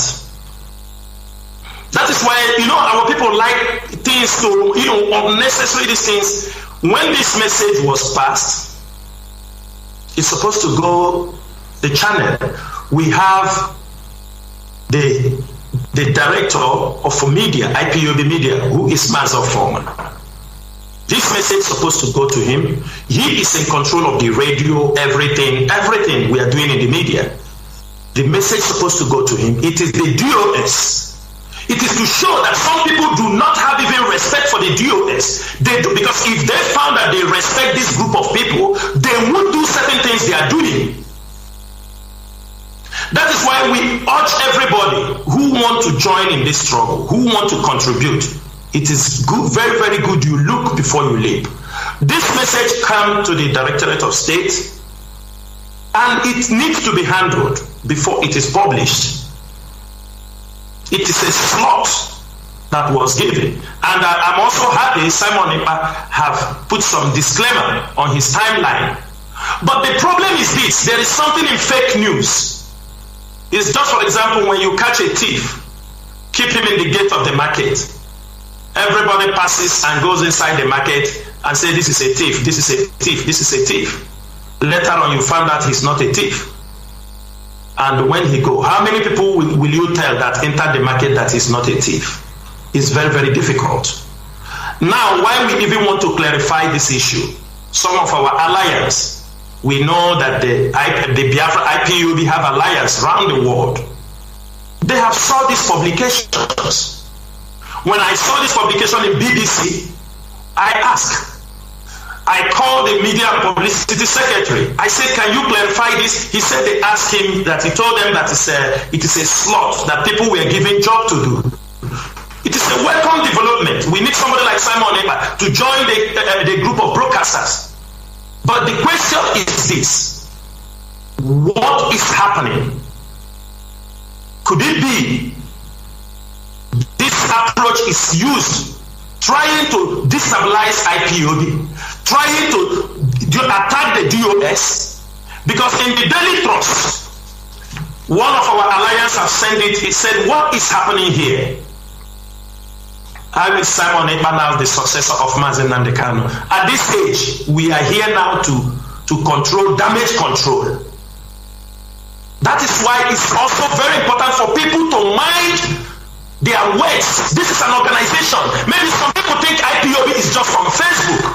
That is what is happening, all these things. And we are not going to. We have faced this fight before. All these things are agent provocateurs who want to make sure they damage IPOB. And I want to make it very, very clear for everybody. Our leader was arrested in 14th October 2015.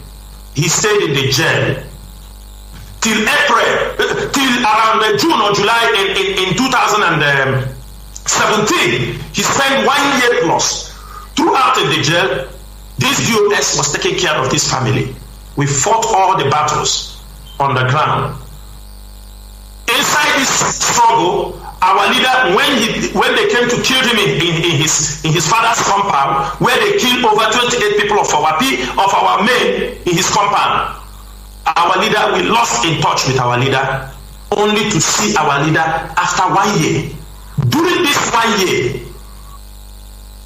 this DOS was handling this struggle. During the 1 year of his absence, the moment he reappeared, he started his diplomatic moves. That is from 14th September 2018, then 19, 20, COVID put everybody down, and today he's also being adopted again. I know there is a mission, there is something good coming for this struggle. But so what I'm trying to say is that everybody carrying this rumor, carrying this information, you are not helping matters. You are part of those destroying IPOB. You are part of those destroying this struggle. You are part of those making sure that this struggle will never see the light of the day. And this is all in Nigerian frontline newspapers. The time we are going to focus to do what we're supposed to do, we are doing it to explain to people what the painful part is for members of IPOB, top principal officers, are sharing this nonsense, talking about let us say congratulations. What nonsense? Is IPOB a tea party? This is a global movement in over 100 see people? Is it because some people are not coming on social media? The problem our people have, they think being a leader is those they see on social media. When they see somebody dress, what they are using to qualify a leader is somebody who comes on social media and talk. That is why they can be able to carry all this nonsense, all these scraps, trying to play down what IPOB is. Let me repeat, we have only one leader, Mazi Nnamdi Kanu. Whether in the prison, whether in the DSS custody, whether in the hands of the Nigerian government, we have only one leader. And his name is Mazi Nnamdi Kanu. And we have only the leadership of the DOS, Mazi Chinedu, deputized by Mazi Tony Zurumike. Anybody who do not wish to take order from this man should go and pitch his tent somewhere else. IPOB is an organized movement. You can be outside, you don't know what IPOB is. In this global movement, let me restate again, for those who do not know, maybe you are outside talking, you don't know how IPOB take care of wounded people, you don't know how IPOB bury all the people that are being killed by Nigerian government. Simon Ekpa is given a slot to be part of those broadcasting on a radio. For the fact that he's given a slot does not make him the deputy of Mazi Nnamdi Kanu. It does not make him the director of Radio Biafra. It does not make him the secessionist of Mazi Nnamdi Kanu, his successor. So let us get this point straight, so that we will not spend our time. In case, let me repeat again, in the Directorate of State, we have our medical department who takes care of all those being wounded, killed. We have welfare department who looks after those who were come out from the prison, the people that were being treated in all this. We have them. We have our legal team. We have the security and the intelligence. We have the students, religious, administrative, finance. What else are you talking about? You are outside POD. You are talking rubbish. And it is very painful that those inside IPOB does not even know. And we have our resolution committee that if there is any dispute in IPOB, they look into it. These are well-respected people around the world. You know, one thing is when people don't favor people, and I will use this opportunity. From now onward, our media personnel will watch out on Facebook, because these are the things they do. Facebook will ban us. They try to send out fake information. Our people will be sharing it. Facebook later will ban you. You are sharing fake news. But as long as it's against IPOB, they won't stop that one, because they know they are agent provocateurs. They want to use the media to cause confusion inside IPOB. Please, Mazi Jonas, there is no successor or pending when Mazi Nnamdi Kanu will come out. There is nothing like that. The HOD remains, deputy HOD remains, every structure in IPOB remains, and then Simon Ekpa is given a slot to broadcast on Radio Biafra. We should not miss. I know, do you understand me? Simon Ekpa knows that very well. But those who are playing all these things, I do not know what they want to achieve. But if there is something they want to achieve, and if we decode it, they are part of those we call the saboteurs, and they will be dealt with. Thank you so much, Mazi. Thank you. Mazi Enachi, do you have any other thing to add? Mazi Jonathan, Mazi Jonathan have said it all. It is why we are gathering today. Some of these things are what we already discussed. Misinformation and disinformation. Which is why Biafrans need to be prepared psychologically. Well prepared. Because, Mazi, I want to use the word of our leader here. We have crossed the Rubicon. The point of no return. It doesn't matter what anybody does. Either they are trying to use misinformation or disinformation. Onyendu, Mazi Nnamdi Kanu have already built the structure of IPOB. There is nothing anybody can do. He has shown us the way. He has built the structure. All we need to do is follow the path he has laid down. He gave an instruction. Mazi Simon Ekman should join the broadcasting team, the broadcasting warrior. Mazi Jonathan, did anybody celebrate you or give special announcement when you joined the broadcasting team? Never. None of us never. So when Biafrans begin to talk this way, then you begin to ask yourself a pertinent question. What are they trying to achieve? Who is behind this?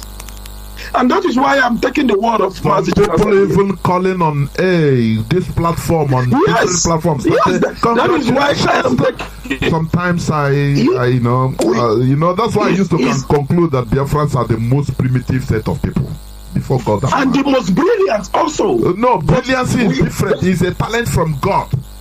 But when concerning social issues, politics, governance, Mazi, Jonathan, look at it here. We become distracted. Look at it here. That is why we are ready at this very critical junction. What Mazi Chinasa Nworu just said is very critical. Our M branch, we enter online. Because now we need to begin to fish out the online saboteurs. Let me put it that way. The online saboteurs, hidden. We need to start fishing them out and give them the Biafran treatment that we are known for, the IPOB treatment. If they think they can use misinformation and disinformation, they have gotten it wrong, because we are well ready. We were ready before them. Biafrans all across the world. Psychological warfare is very, very important. It is a warfare game. If you are not psychologically prepared, you can fall while under war. We have to take that into cognizance. Very, very important. We welcome our brother, Mazi Simon Ekman. Welcome. But who is trying to make it an issue? That is the question. When our brother Mazi Alozie and our veteran Mazi Alozie and Mazi Ekita, who celebrated them? Who made it an issue? Nobody. But we welcome them in our normal protocol. Our chain of command is here. They will receive a letter of acknowledgement from head of directorate. That is how this works in IPOB. They will release a letter of acknowledgement. It is then left for them to make it public. Oh, I just received a letter of acknowledgement from head of directorate as instructed by Nnamdi Mazi and Kanu to join the broadcasting team. Simple. The question Biafrans must start asking: who is trying to spread or make this thing an issue when it is not an issue? Who? That is where our M branch is working. You said the same way we treat saboteurs, and which will be coming up in the next days and few weeks to come. The same way we treat them in Biafra land, we will begin to treat them on social media. Go after them wherever they are hidden, because many souls have died for this struggle. Many souls are still dying. Some of us have even died while we are still alive. We are no longer afraid of death. We have crossed the Rubicon. We have made up our mind that it is either Biafra or death. So either they are spreading misinformation or disinformation. IPOB heading this restoration of Biafra, and DOS, we have set to stand forever until Biafra is restored. There is nothing their misinformation or disinformation can do. If you, as an IPOB member or as a Biafran, you want to fall for misinformation, good luck to you.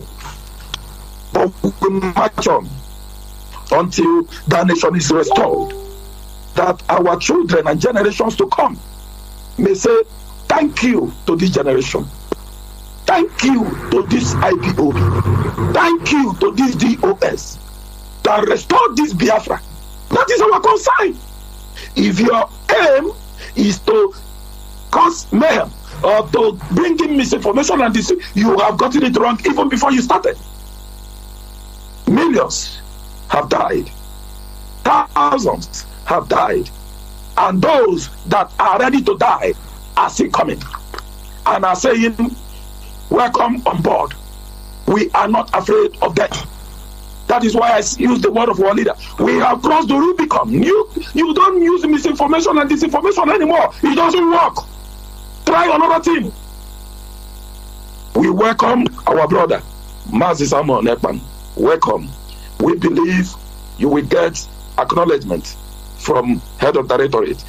And that is all. That is how it functions. That is how it functions in IPOB. No other way. Thank you, dear friends. Mazi Jonathan, over to you. Thank you, Mazi Nachi. Mazi Ayoba, over to you.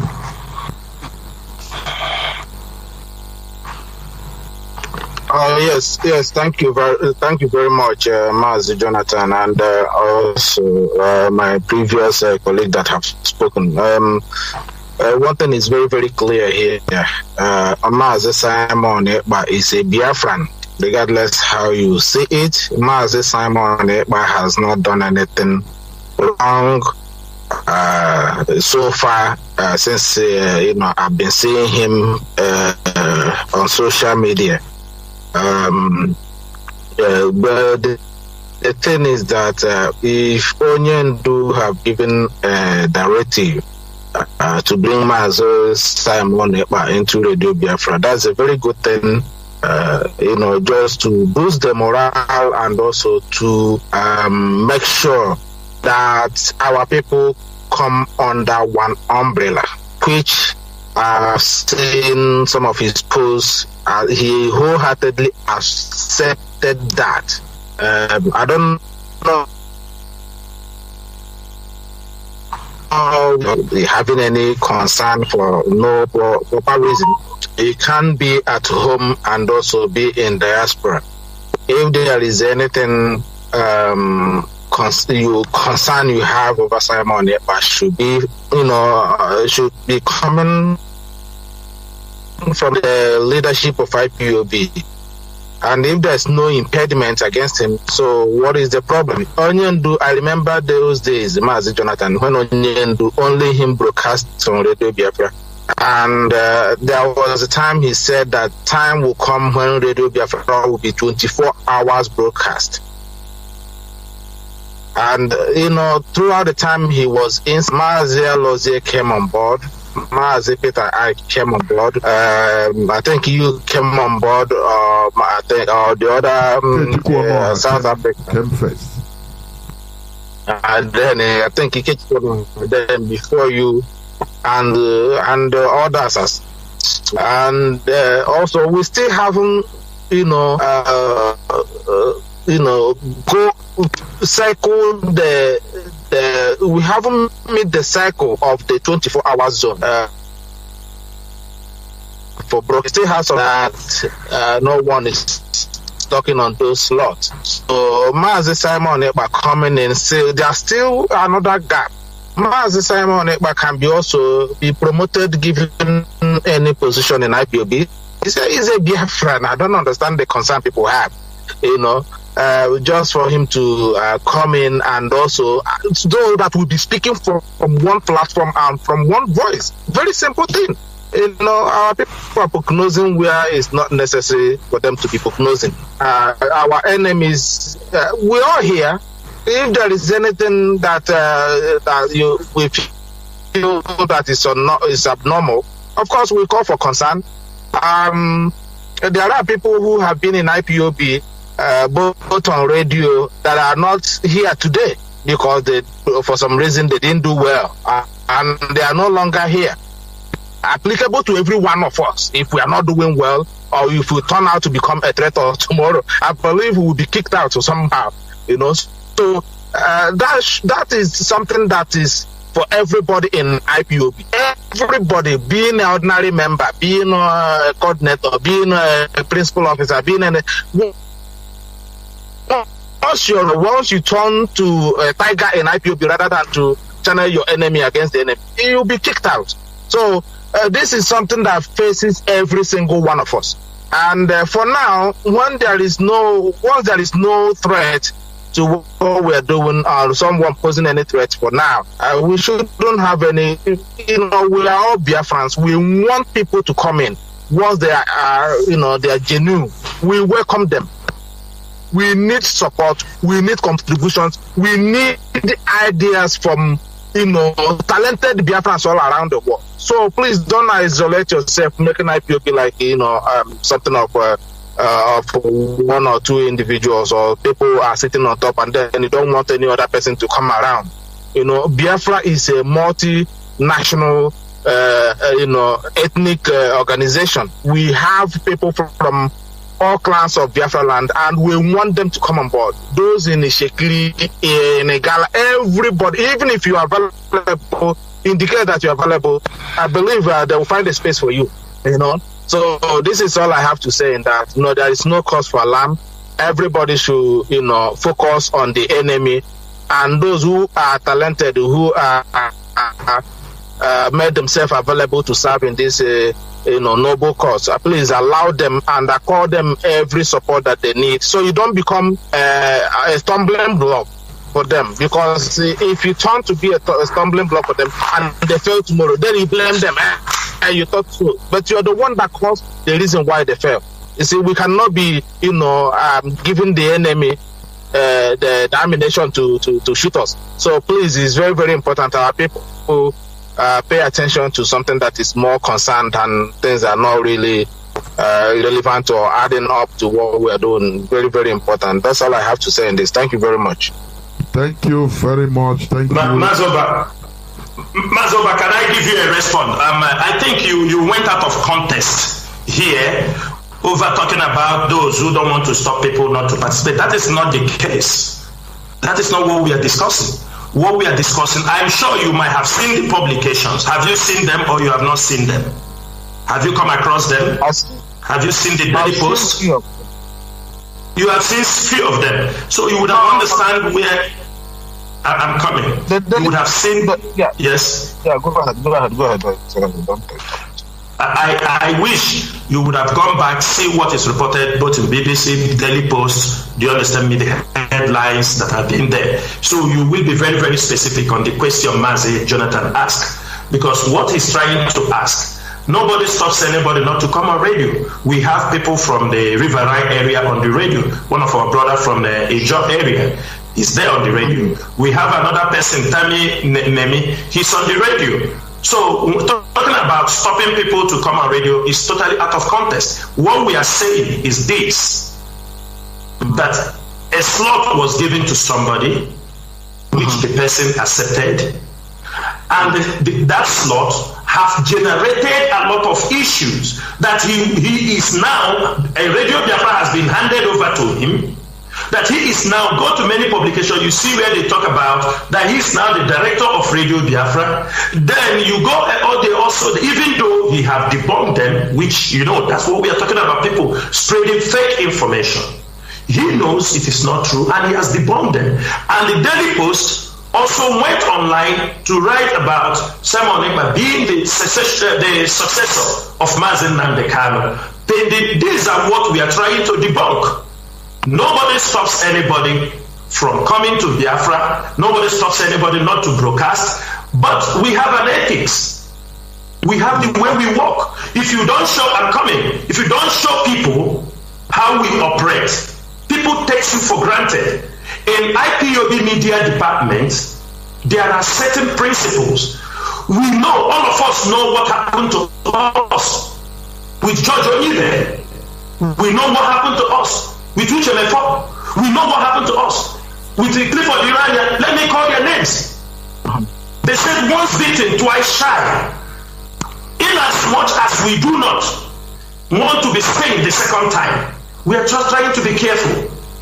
We do not want those kind of issues, because people we call on radio, we are talking about fake informations. Mazi Jonathan have told you here, come to the radio tomorrow, listen, people will be calling here to send congratulations. People have called me, why don't you send congratulations to this guy? This is what I'm saying, and this is what the topic we are talking about. We are not talking about IPOB is vast. Nobody can cover IPOB. Nobody is sitting on top of to ask for IPOB. What we are saying, it is very wrong want for fake information to disseminate from my back. Likewise from you. Likewise from every other principal officer that is kept on a high esteem. We should know what we are doing. We should know this is an international, the world is watching us. They want to know how we function. I don't think that somebody will go on Radio Biafra now, log in onto Radio Biafra without the permission of Chinedu, your former. I don't think anybody will go on BTV, log in on Biafra. You see, as we are Mazi former can just lock everything up. Mazi former can lock everything up. What we are saying is this: the door is open, but this world may be very, very rough. The thing they will not do. This is what we know, because we want everybody to come in. Then we cause problem within ourselves. Our leader is just barely how many weeks in the detention. People are talking about a new successor. People are talking about this. People are trying to fake. I know this is where this was going, because immediately our leader was arrested. People coming on Facebook, people coming on radio, stabbing the DOS, calling us all sorts of names. Why? Ask yourself, why are they doing that? Because people want to create a vacuum. They want to say that Chinedu is not capable. They want to say that Tony Zulumiki is not capable. They want to say that China Samoru is not capable. Asayoba, Uche Chukwu, that is what they want to create. For that reason, there is somebody capable who can take over this. This is a fire our leader leave in our hand. We have been in this situation before. We know, at least in this struggle, we know. People cannot come here to cajole what we are doing. Our people have died. So let us be straight to the contest. People carrying fake news, especially when fake news fall on the back of top leaders. It is very, very wrong. It needs to be clarified. Because people on radio will continue to answer this question. Congratulations, congratulations, congratulations. This is what we see on our radio. And when they respond, they're trying to put them in a wrong perspective. They want to see what Jonathan will say when they say congratulations. When he didn't accept the congratulations, they see him as he's against this guy. When they call maybe Ike Chukwu from South Africa, if he didn't buy the idea, they will say he's not happy with that. We want to erase all this nonsense. In this struggle, there is nothing like feelings. We're doing with ideology what we think is right and what Mazi Nnamdi Kanu have left us. Even if you are made a coordinator today, don't we have the code of conduct? If they make you a coordinator from the moon, there is a code of conduct. There is an undertaking you must take. So you will tell us, oh, because make me a coordinator, everything is finished. Our leader, they can name you a minister in the Nigerian context, but you still need to go to the Senate to make a clearance. That is all I have to say. Please let us not take these issues out of context. Thank you, Mazi. Thank you, Mazi. Jonas. Okay, let me just one thing there. We are singing on the same page, Mazi. There's the point is that you are saying the publication from the zoo newspapers and all this thing. Do not forget this. Like you said, this kind of fake news actually happen also when Onyendu was arrested last time, 2015. Even the Sahara reporters also start positioning those who have taken over the position of Onyendu, which they mentioned Clifford Iranya and Miumu and all the rest of them. The rest are history. We've seen that before. The thing we need to correct our people from here sometimes. Our people sometimes they are the one generating this news. Like I said before, giving the enemy access to something to hold hand. I agree with you on that. I agree with you. You see that the point where I'm coming. Onyendu, we getting information. Onyendu giving a slot to Mazi sign up money. But what I'm saying is not out of place. This is not something that is wrong. It's the people who now begin to question and having problem over that. Then the enemy picked from their reactions and then start, instigating more confusion. You see, this is how the zoo operates. And we must agree on that the zoo operates based on some things that were unnecessary things we started paying attention to. And then they want to make it real. Mazo, but that is why we said, you know, when they arrested our leader, people were pushing us to come and make a statement. Like the HOD said, we can't rush, we are a body. Even 24 hours, 48 hours, Nigeria is being, up till now, Nigeria is being accused. Have Nigeria informed you where they adopted our leader? Have they bowed to the pressure? No. Have Kenya, at the first time it was said, the Kenyan ambassador ran and denied it. But after we brought evidences, because IPOB, through some contacted the Minister of Interior, through some professionals, the Minister of Interior said they are not aware. They contacted the Minister of Foreign Affairs in Kenya, they refused to make comments.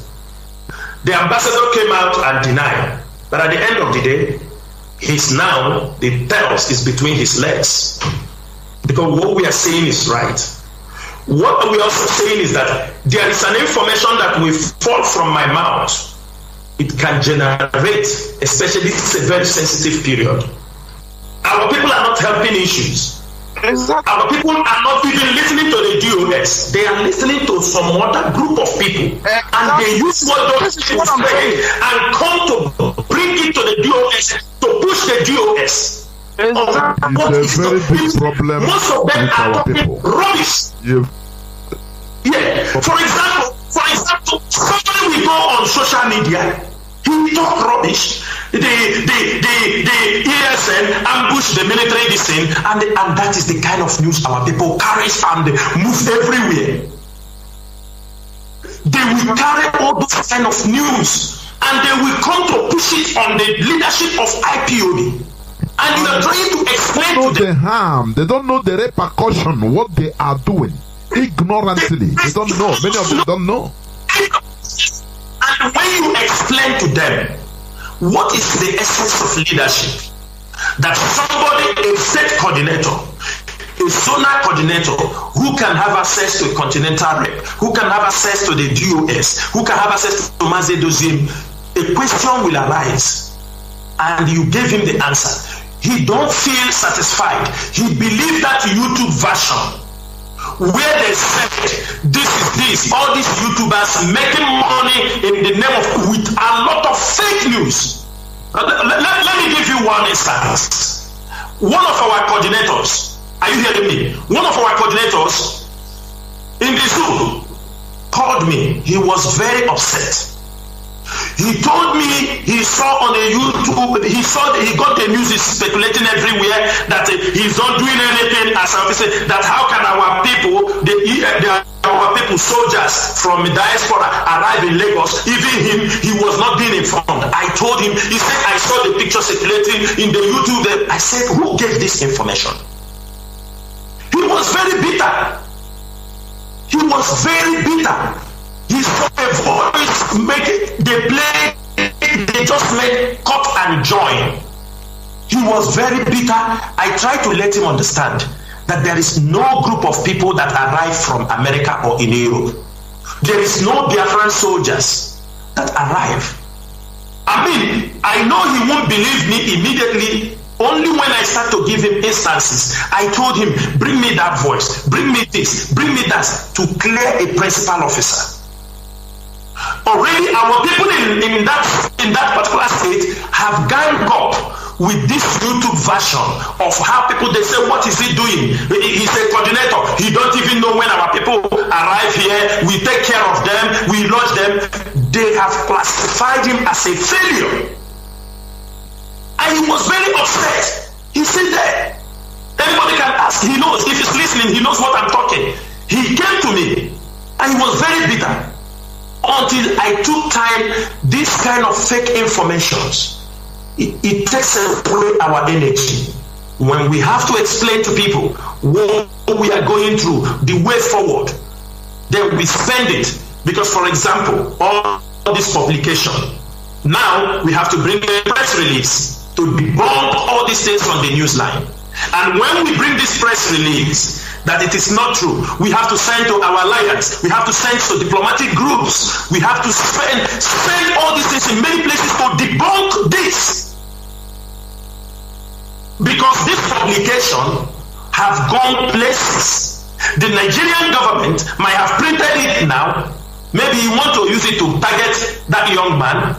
They have printed it, they have put it, they have sent it to this and said this is the new person. In as much as we are all working collectively, no arrogance. All of us, if we were not, loyal, even you, Mazoba, we won't get to this level. We can never get to this level. It's not that we cannot come outside and talk, but we know this journey is very far. This journey, it needs consistency. It needs anything. We are not making media buruhaha, as they used to talk. We are going straight to the point. We want to achieve Biafra. We want to restore Biafra. That is the goal of many of us. If we need to bring Nigeria to ground zero to restore Biafra, we are ready to do it. That is what I want to say. So let us always send our messages, avoid people, like you said here, somebody go on our leader. There is somebody, and let me use this opportunity to talk to our people. There are fake Facebook pages people are using against our leader. Maybe they created those fake Facebook. We have reported them many times, but Facebook will never bring them down. Facebook have refused to bring those pages down, refused to bring those Facebook accounts down, those Facebook that are impersonating Mazi Nnamdi Kanu. People go to his Facebook, use a similar Facebook, the same thing, because right now all of you have to understand one thing. If you're a student of Mazi Nnamdi Kanu, a student of Radio Biafra, you are part of this struggle, most of you can decode the way our leader used to write. Send out his tweet, send out his Facebook messages. Now our leader is no more our leader is no more presently on Facebook or on Twitter. Now they don't see where they copy again to paste on their Facebook. Because if our leader is on Facebook now, anything our leader will just drop out there, they copy it exactly and put it in that place. So you following them, thinking you are following Mazi Nnamdi Kanu. Now, because they say no man ever becomes great through imitation. They were imitating our leader. Now our leader is in the hands of these devilish DSS people. Now they start sending out false information, telling you that we are using this group to project what is happening. That's not Mazi Nnamdi Kanu. And they don't know. And most of them are IPOB members. They don't know the danger they are causing. Because, for example, somebody can call the DSS. No, this man just send a tweet now, or this man send a Facebook message. It will lead to harassment to our leader. It will lead to attacking even the DSS who might be the security guarding him. It will lead to accusing them that our leader, they will say he just send a message now. They will say he just tweeted something. Our people should understand the joke they are playing. It's a very expensive joke. You go to use a fake account, tweeted something, somebody will say, you see, he tweeted. Do not follow all those things. Everybody should know that our leader is in detention and have no access to be tweeting, to be texting, to be sending messages. We should be very, very careful. Any kind of messages we are thinking you are contacting Mazi Nnamdi Kanu. Do not be deceived. Thank you, Mazi Jonathan. Thank you. Please, we shall go on break so that when we come back, we need to drink water. When we come back, I'll take just a few calls on any question or a reasonable suggestion. We shall go on just a few minutes break and we shall come back. Don't go away.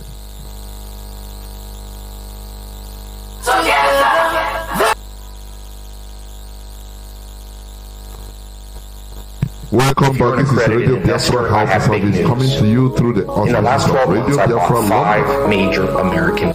My name remains Mazi Jonathan Chinedu, and with me are members of the Directorate of States, which we have been clarifying issues, pertinent issues and questions. I am going to open up the lines, please, so that you can call today. Please make it as brief as possible. I will be giving people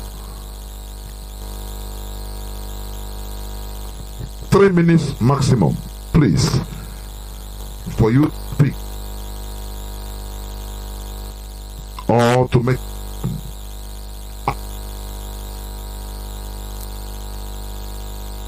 213-3224. I repeat.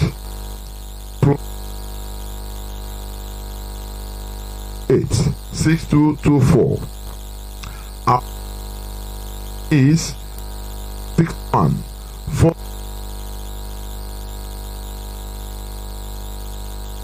WhatsApp and signal line was 61 142 and 547. You can give us a call now, and I have a caller, please. A caller, hold on a bit. A caller on WhatsApp. Caller on WhatsApp, can you hear me?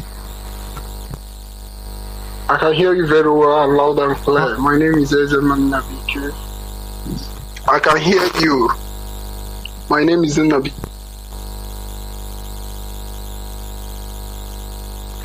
I can hear you, sir. Good evening. What's up? Hello. Why you not? I can hear. Hold Good on. evening. Hold the line. Hold.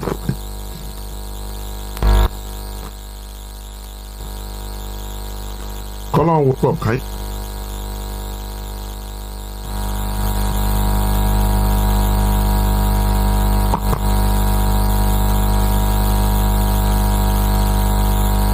Just hold on. Let me do something. Hold on.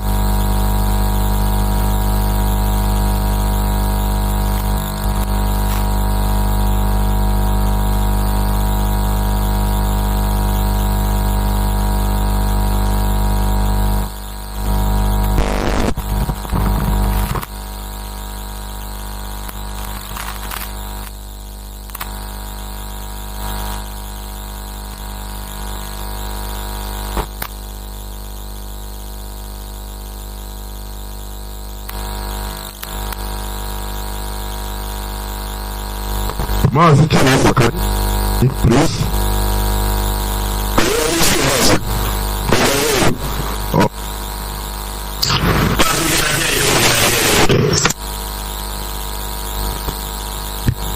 I am sorry. Wait, I am sorry. Please. Caller on WhatsApp, please go on now. Can you hear me now?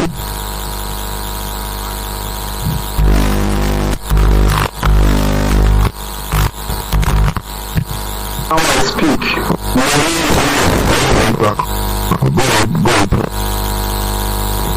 name is Biafra. From Biafra land. Welcome to the Thank you. I'm a first time caller. I've been listening to you, but today is the first time I'm getting through. So I want to talk on what is on ground. The reason I think the reason. Please, I'll tell you, because there's something I tested. You can't hear for now because of water, please. I'll let you ask the question and I'll to you, please. Go ahead, Mazi. Okay, sir. Okay. So, I can continue, right? Yes, go on. Okay, so if broadcaster is doing excellently well, but on considering the issue at hand, a legal issue is involved now, and someone else is a lay person. So I believe that he knows more about what is at hand, and that is why our leader wants him to come around.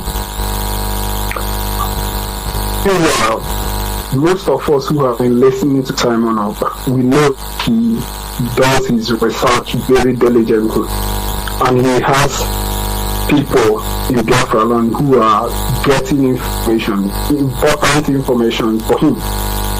So I believe this is why he's coming. He's not coming because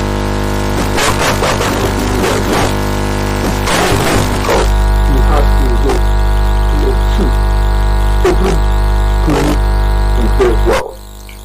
this particular place that he is needed, he's going to do there as well. And like one of the people there, one of the GS members said, there is still room for people. We who started following our leader from day one, we know we have learned to be very, very patient and to follow our leader and to trust him. I want you people to know that there will always be people who will be distracted and trying to bring confusion. You people have done a lot and learning facts this night. Forget the other people. There is no everybody can agree with you. Once we have the majority on our side, the rest of the people who are adamant in listening to you guys, they can go to hell, go wherever they like. You will always remember that there are sheep, there are wolves in sheep crossing. Thank you so much. Good night. Yeah. Mazi and call, please. What I saying, because if I put this thing on the system, it's not loud. If I increase it so that you hear it, it will disturb the transmission. So I'll take it anyway later. What the man, the caller, he just a suggestion. He said that he's talking on Mazi Simon Ekpa, that he's a legal person needed now. Trying to give a justification that is why he's been taken now. So I don't know whether you have any reply to that. I have many other people calling. Mazi, I don't think we have any reply for this. We have to invite subject. We're not going to debate on those topics. So it was a suggestion he gave us to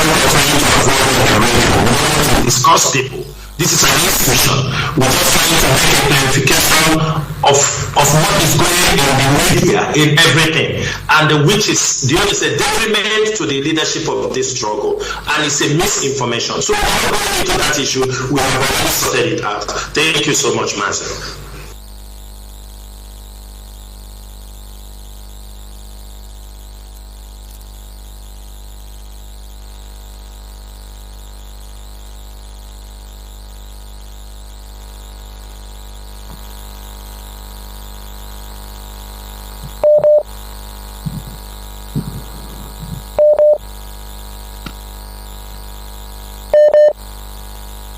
Yes, I'm here.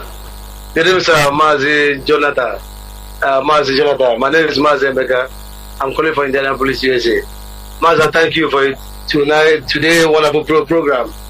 Honestly speaking, each time I see most of our people, even some people in IPOB, that is, whenever they see something like this, the way they carry away, I begin asking myself, does it mean that every day our leader be preaching his family? Does it mean that most of us doesn't even know the direction of this Biafra? Whatever I see, I know there's something somebody will know in this mission of Biafra. They don't even need to be confused at all. This is important. This is our Mazi Simon issue now. Is to tell us the kind of country we build. It's a country when you work from scratch. Whenever they appoint you, they can trace your record. Someone pastor from Facebook is dating. They already that saw him, see him, and picked him now. This is the time the kind of government, not the kind of Nigeria. Someone will become a drug baron in Chicago and come back and become your governor. Someone could be saying, yeah, governor. And now again, Mazi Jonathan used to preach here that why Fulani are different from us and Fulani are disciplined. When they tell them they're going to carry assignments for the next 10 years, the Fulani will patiently obey their leader and be the strategic point they have them to be. But complain. Whenever if I see people talking about this, I ask myself, does he mean listen to Edo Biafra every day by day? Mazi, do I pray I went and Edo Biafra? When I talk now, people become just. But don't let it. Professor Yam asked me, which school did I go? Many Nigerians ask me, which school? I think I go school of Radio Biafra and school of one boy. I'm proud of that because there's no office in this America that I haven't been put right to. Because Radio Biafra teach me boldness. I don't care English, but I enter where who speak profession don't enter. Mazi, I listen to you people and I make the issue of the saga on Facebook. It doesn't even move me at all because I know the track. How can somebody tell me, our leader, our leader now? Just imagine. So that's how they did it. Mazi, let me drop it here. Thank you, sir.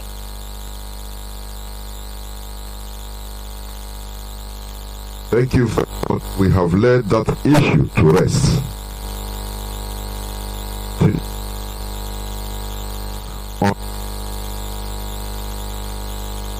Are you there?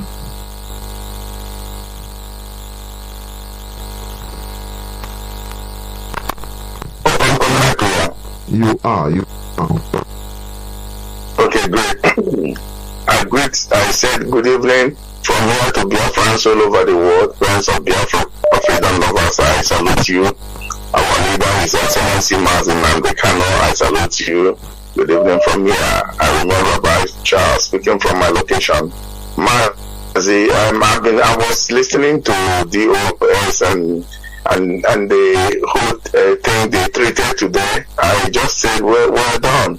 You know, I'm a kind of, a lot of people think I'm very controversial, but I am swift in approach in doing things. You know, when that thing going on, I was actually driving. I was on the road when I picked up my devices in my ear. I was listening in my left ear, the other one in my right ear, listening to two things at a time. I heard our brother saying something. Let me. I'm not here to blame anybody, but sometimes we must look into certain things and look at the timing. Maybe the intention to do some certain things is good. The timing might be bad. So the time, what is going to happen when this thing is done, we might suspend that thing. I have no issue with our brother Simon Eba. He's a good man. I never met him. I never spoken to him. I listen to him sometimes, but I'm almost focused on Radio Biafra. That's where I get my information, and that is where I stand. So I encourage even Sister Efe. I listen to her. Even I listen to him times. That last time he was making it look fun. I like the man. I like the way he portrays. He gives information. But and sometimes he makes it in a human way, so you don't get stressed up. A lot of people are so serious with their position and power, and that is a motivating factor. When they get into this power factor of rating or function, they lose focus. Each time around, I will come and do damage control without anybody asking me to do it. I want our leader's vision to get to the final destination. I want us to deliver big time. We are on the winning side. I see no reason why we should leave the substance and start chasing after shadow. Like you rightly said, I said it during the day. When I was on the road. Maybe you are a powerful broadcaster. I remember our brother Tari Neme also in River State. He's doing fantastic job. When I mention all the broadcasters who have been listening to Mazi has been my man with Peters. They are the ancient of days in broadcasting with you, and so many others are listening to them. So when this thing came, they should have looked into it, because ever since our leader was apprehended by these evil gangsters, a lot of people keep saying, replacement. That was when I saw this, I said, we have done something that is going to happen. You know that our brother is a bad person, no. But the mindset of our people, some people don't understand the struggle. They think you can't, if you go into deputizing things, the man, we will get him out of that place. You don't know. But our people, it is not, my brother, nobody should get me wrong. It is not giving our people, we get to the point of understanding the fact of being asked to do something, and when the time comes for you to leave that thing, you just leave it without any controversy, without without any issue. That's why Igbo people or Africans say it's not, the problem is not to give monkey water, is to get the cup out of the monkey after drinking. That is one thing I always have in mind. I said it is a very good thing to get the guy into the broadcasting network, but our people kind of lose focus. They now, before Chinedu came to say it about it, a new replacement for deputy has come. I saw it. I blame the Chinedu. Why did you come on the radio together? Why did you when they play this music there, jump out and start dancing it? If I could employ or maybe deploy my intelligence, I would say it is a fantastic thing, but the way our people think at the moment, let us hold on, our leader will come out and he can join the family of broadcasters. There is no problem. Anyone can set up broadcasting platform and start shooting it from there. If you have the money, you can do it. If you have the intellectual, the knowledge, you can do it. But when our people keep on saying, and now, Mazi, some of them will go and drive like this. What's it going to force it from my state? What's it going to when my state is nothing, has nothing to do with my statesman, my tribesman, my family member. Your family member can be a supporter of one Nigeria you don't know. I have a lot of them. So you have to be dogged, you have to be formidable in what you're doing. Look at things critically before you jump. Not because anytime our leader would like to bring a lot of people to do a lot of things. But some people will read meaning into it. And what about a deputy leader?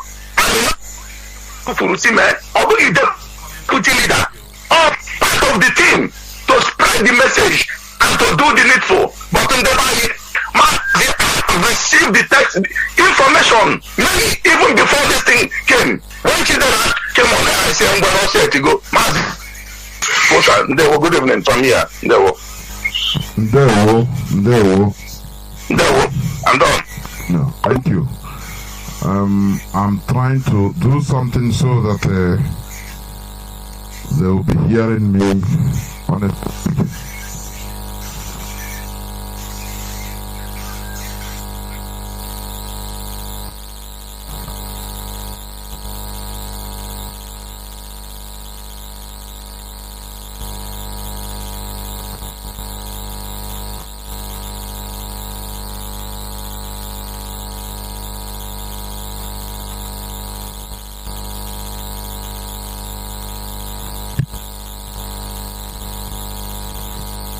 Please. Continue. I think I have another caller on WhatsApp. Can you hear me? Welcome to the program. Yes, I can hear you. My name is Chinedu from Germany. Please. Okay. Can you hear me now? Yeah. Go on. Okay. I say my name is Chinedu from Germany.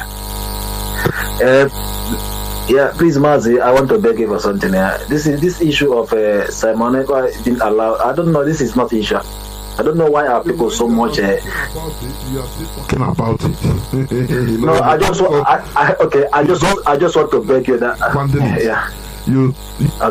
Okay. It ends. Because when you talk about it, another person will call and say, no, I don't like this thing, it's this. Or you are still speaking about it. Bad publicity is publicity. I wonder what the whole things we have spoken. It is this issue of Mazi Simon Ekpa that is trying to bring. We shouldn't talk about it. I will not allow any person to speak about it again. Yeah, okay. That is actually why I called you, just to ask you. Ask different questions on the situation of our leader. I'm talking about my Simon Ekpa, this and this. How we are easily distracted. I'm telling you before God and man. Yes, sir. This is the reason. This is the reason I called you. I just want to tell you that anybody that want to raise that issue, that you should call the person off. Thank you, Mazi. That's why I called. Thank you, and God bless you. We have no person will raise it again. We are done with that issue. Caller on. Yes. Good evening, Mazi Jonathan. Okay, I want to salute the courage and the strength and the resilience of Directorate of States currently taking charge as before of this great family of the IPOB. And I want to thank God for preserving the life of our leader, despite the threats, despite the attack, despite the humiliation, despite the torture, despite the abduction. To God be the glory. One thing I want to say is this. Our people, they are Republican in nature. And a lot of people are taking it too far.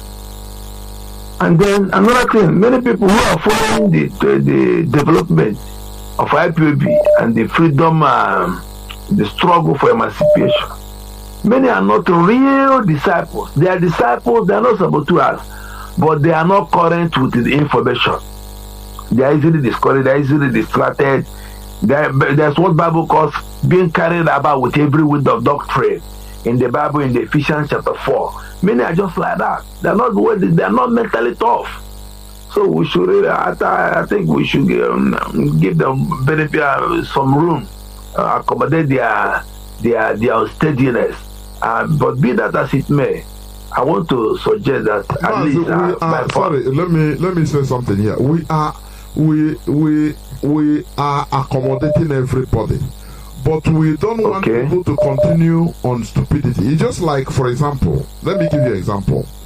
You train a soldier, a young man that have not been to war front before, and he was on high spirit.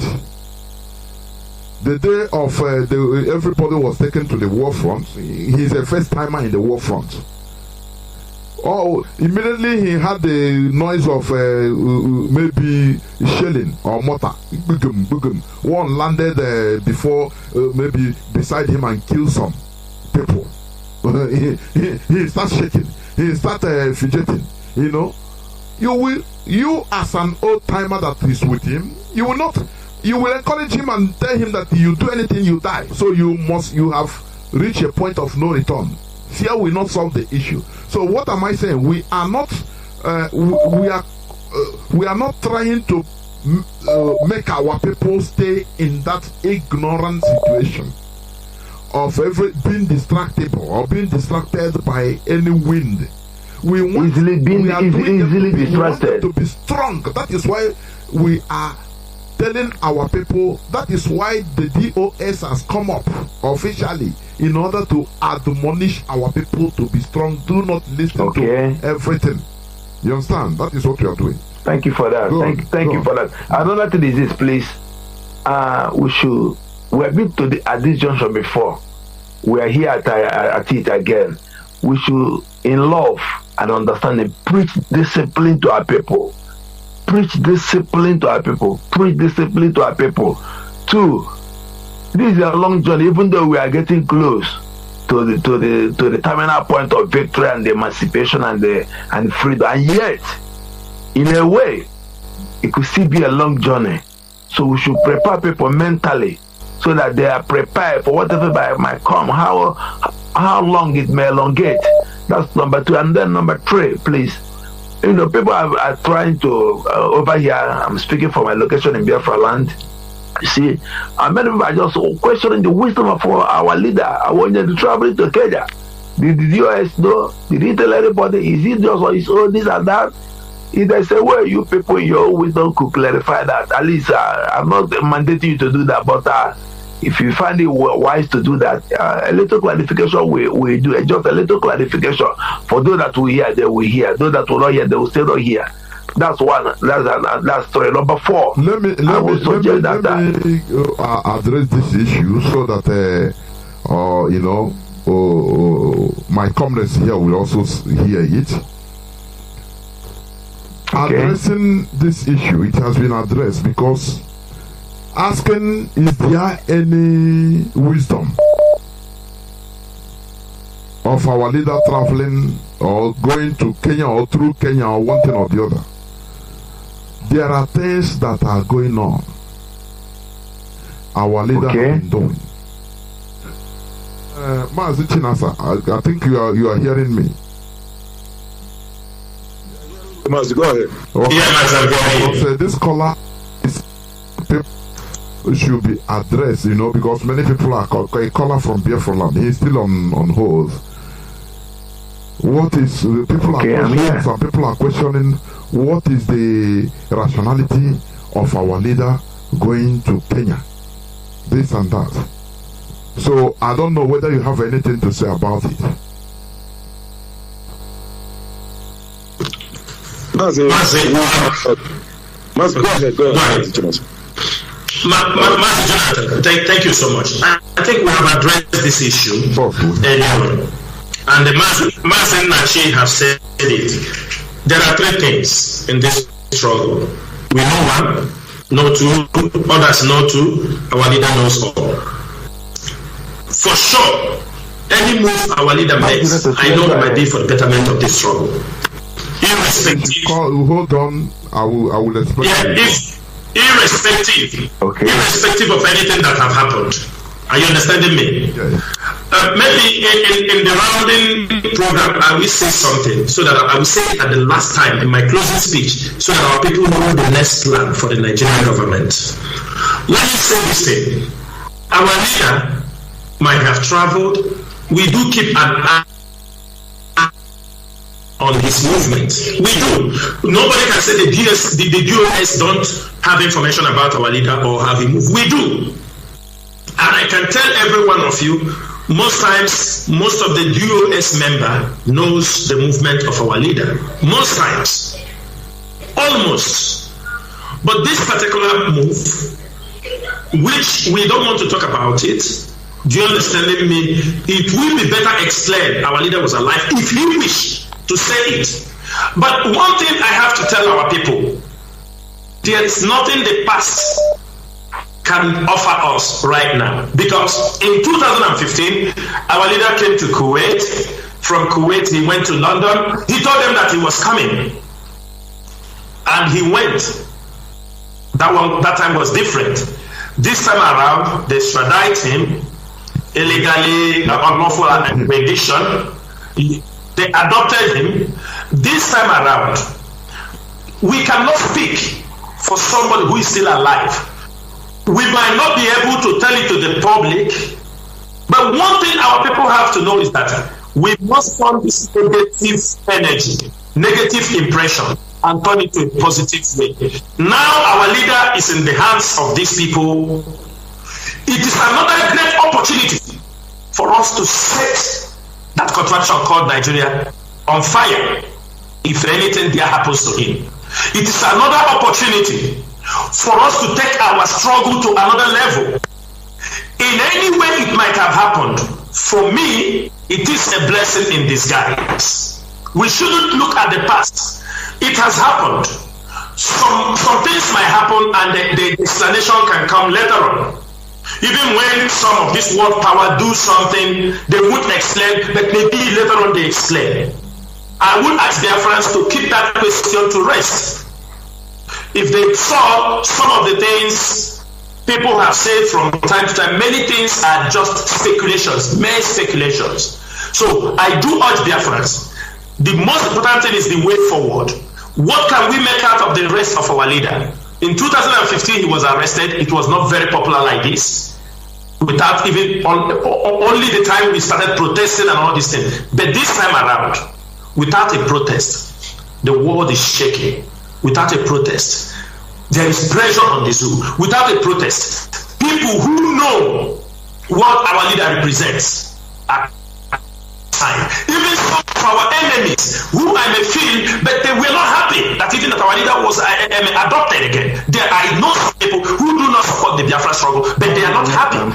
They see it. One thing we have to know, this second unlawful rendition of our leader is taking this struggle to the next level. We might not change the destiny of our leader. We know we put our eyes on him, we do follow up, but certain things might happen. The most important thing is that our leader is alive.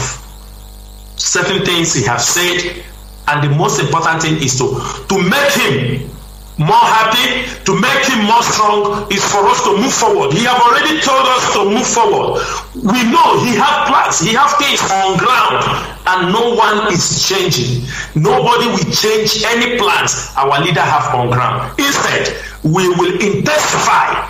If we need to carry these plans out in the next 6 months, we will carry out in the next 3 months. We're going to intensify. What the most important thing is this. Remember, as our leader is being in detention, the Fulanis would like to make a move. The ESN is still ready to combat all those Fulani murderers in our forests. Those kind of policies, those kind of plans still remain in place. They remain in place. The purpose why ESN is being launched remain in place. The purpose why the legal department is being formed is remaining in place. So, in as much as things have happened, I urge Biafrans, let us take this as an opportunity and drive this course as fast as we can. And I bet you, in the shortest time, there will be a referendum in that contraction called Nigeria. Thank you, Mazi Jonathan. Thank you. Fala on WhatsApp. I hope, I know you are not hearing, but what I'm telling, in summary of what he said, everything, even when you cut, he will address it. So it has been addressed. This question. Call on WhatsApp. Are you still with me? Yes. Okay. I'm still with you, sir. The issue is to channel the energy. This energy, what has happened, what one of our brothers said, the DOS, Mazi, which is being confirmed. Our leader has been saying it. There are 3 things. You know all the 3. Some know 2. If you know highest, you know 2. Others know 1. That is it. So there are some things, there are some movements that it is not as we're supposed to know or supposed to be, or as DOS, you know. The issue is this: we should channel our energy now, because what happened before in 2015 is different. That time, you know, this world has not reached to this extent. Now, even with that protest in Biafra land, Nigeria is feeling the heat diplomatically, because it is no more business as usual. So that is one thing I will tell you, as conveyed by Mazi Chinasa. Do you still have it? Okay. Yes, sir. Okay. Another thing I want to say is brief as possible. There shouldn't be information gap this time. Like that very coordinator, principal officer for Biafra, that they got information that some people landed in Lagos, which by the way is a lie and falsification and fabrication. Such a person shouldn't be in such a state. You should have had access, a link to the hierarchy to get his own information, not to just feeding himself with rubbish and with rumors and with on the social media. So Mazi, information gap should be closed at that. Hold on, what's up? Thank you. What you said. The issue is that it's just what you are saying. Our people, they listen to gossip. There is no way, for example, now you see something on Facebook, YouTube has many millions, if not billions of publications every day. If you go, even I myself, I used to restrict people most of the time from coming on this platform to debunk rubbish or to express their annoyance or rubbish they listen to in YouTube or any other social media platform. Now it is Radio Biafra, you can come now to start talking about what you saw.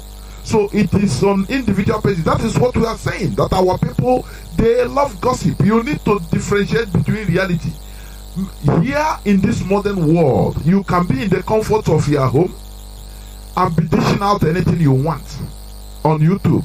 Many of these YouTubers are making money. They will use one headline. Oh, Biafra, Natago, look at America have declared Biafra for us as a topic, so that you log in into their platform.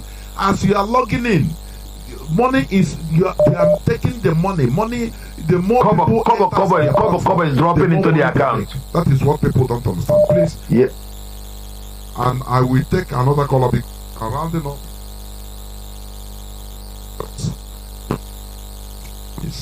caller on. Thank you for having me. God bless you. And you too. Yes, my brother. Caller. Yes, thank you, my brother. Yes, caller on Signal. Please make it as brief as possible because we are rounding off. I do. Good evening, Biafrans, and good evening, members of the Directorate of State. My name is Ifan Chukwu Madabuchi, and I'm calling you from the Kingdom of the Netherlands. I just want, I don't call to ask you questions because so many things have been exhausted.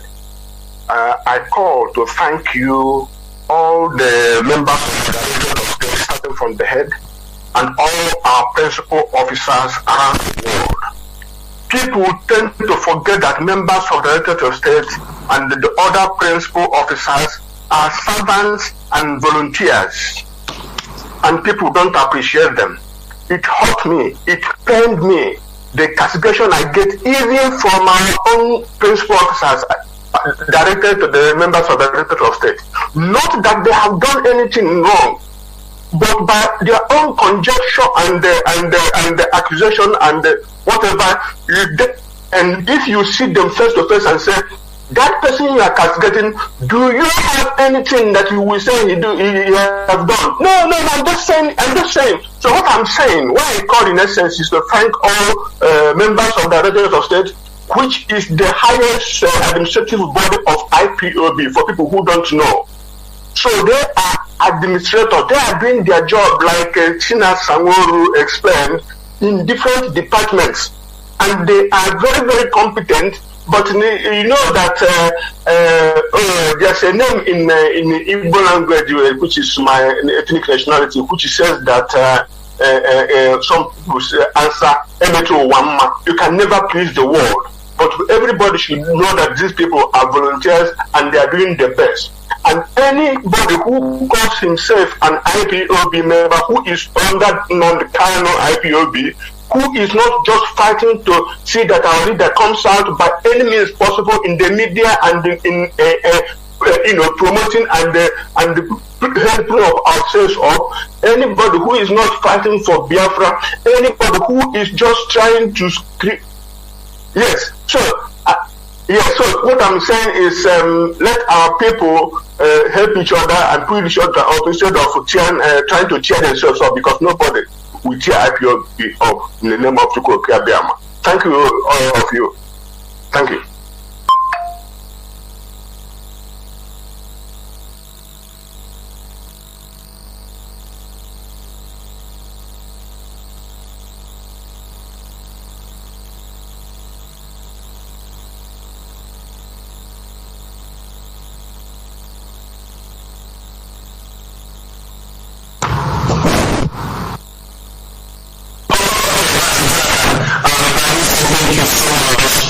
For bringing us onto this program. I saw that members of the Directorate of State, from the deputy, from the HOD, and the deputy HOD, and the other members of the DOS will be coming on air to address pertinent issues that need to be addressed.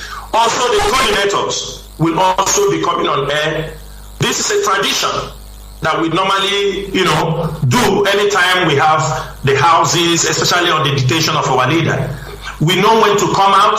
We don't just come out anytime to talk.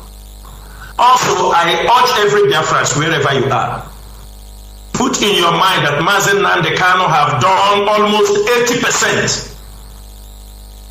It takes people like Mazi Nnamdi Kanu, a radical individual like him, to drag every one of us out.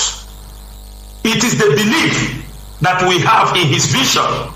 It is the belief that we have that Biafra will be restored. It is right there in our face. We cannot at any given time have a doubt in what we are doing without shooting a gun. We have brought the Nigerian government and their agents to their knees. Imagine the day we will go into a full-time war. Imagine what will happen. We have promised them and we have told them time without number that 2021, it is not 1967 to 1970. But we do love for them to underrate us because some of them know us. They have seen us, but they don't know what is inside us. They do not know that as long as we live and the spirit of Biafra is inside us, we are no more normal like those people they used to see. Mazi Nnamdi Kanu have done his job. It is our own job to continue because this Biafra struggle is already in autopilot. He have put everything in motion, and our duty to make sure that this struggle gets to its logical conclusion, which is restoration of Biafra. We do not care. We are not kids any longer. People cannot tell us stories. We do not, one thing everybody have to know is whenever the Nigerian government talk about dialogue, put in your mind, they have their influence. That is why we will continue to be very watchful. We will continue, and I do promise every Biafran, as members of the Directorate of States, any discussion pertaining the restoration of Biafra will be discussed in public. There is nobody who will discuss the restoration of Biafra or the independence of the indigenous people of Biafra in private.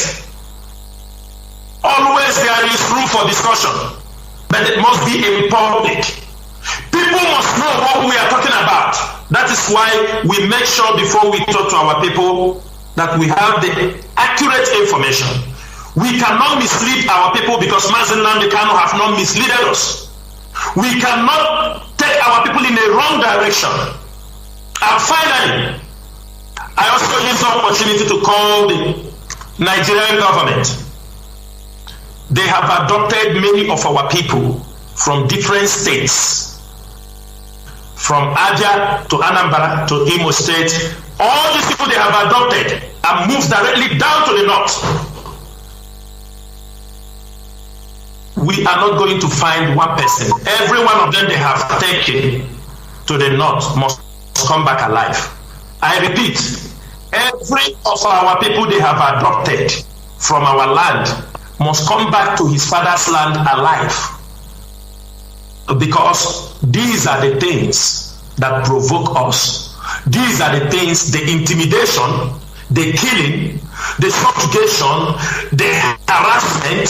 All these things are things that provoke the indigenous people of Biafra. And we continue to say, if there is no justice, there will be no peace. If there is no Biafra, there will be no peace. Mazi Jonathan, once again, I say thank you for all of you who are holding this mind all these years, preaching the gospel to our people. And I will tell you, these DOS, those who have Mazi Nnamdi Kanu have left, will never disappoint Biafrans. We are meticulous in our approach. We are very calculated in anything we are doing. And besides, Mazi Nnamdi Kanu knows that this leadership, those who are those who are the leadership level for this struggle, they are all capable to take this struggle to the next level. There is nothing to fear of. The only thing is this: rise your voice for the release of our leader Mazi Nnamdi Kanu. We will make Nigerian government pay for all our people they have killed.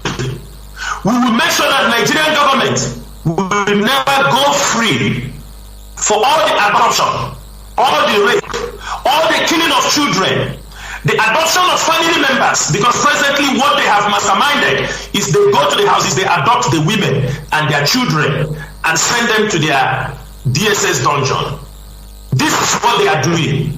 All these things are provoking us, and it will continue to provoke us until justice is being done and Biafra is being restored.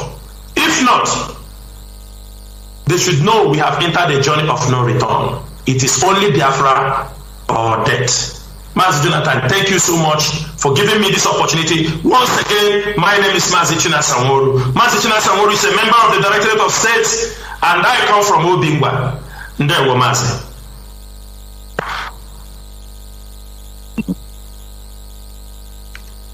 Thank you. Mazi. Thank you, Mazi Jonathan, for this opportunity to speak to Biafrans all across the world. To our leader, Mazi Nnamdi Kanu, the structure which he has laid down, wherever he is proud of us. And our prayer is this: wherever he is, that the angels of heaven will continue to be with him, to guide him from the hands of the Zoo, Janjaweed, and their DSS agents. He will be guided in the morning, in the afternoon, in the evening, and no harm shall befall him.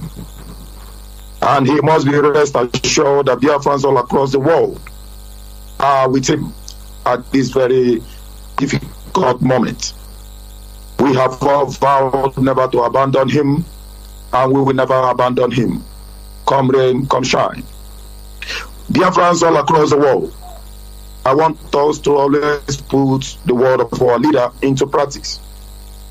He said, we have crossed the Rubicon, and it is a fact, a point of no return, that this generation of Biafra is that unique generation and that golden generation that will restore this very land, this precious land of ours, called the land of Biafra. It doesn't matter what the Zoo will do or what they have done. One thing is certain, that in this our generation, the sovereignty of the state of Biafra must stand. It doesn't matter what they do. It doesn't matter what the Janjaweed do. It doesn't matter the number of Biafrans they have kidnapped, killed, our women, our men. It doesn't matter how many hundreds are right there in Niger State, whom they have kidnapped and transferred to Niger. There you begin to ask yourself as a Biafran, what is a Biafran doing in Niger State? This is the situation we have find ourselves, and that is why our generation have vowed that it is either Biafra or Biafra. It doesn't matter what they do. It doesn't matter how many more they intend to take to Zamfara State. But one thing is certain, there will be consequences. And this generation of Biafra, we will never forgive. That is our promise. Not even now, not tomorrow, not ever. Our children, and yet generations unborn will never forgive the atrocity of the Nigerian state. Now, they have a golden moment right now. They are right now with our leader.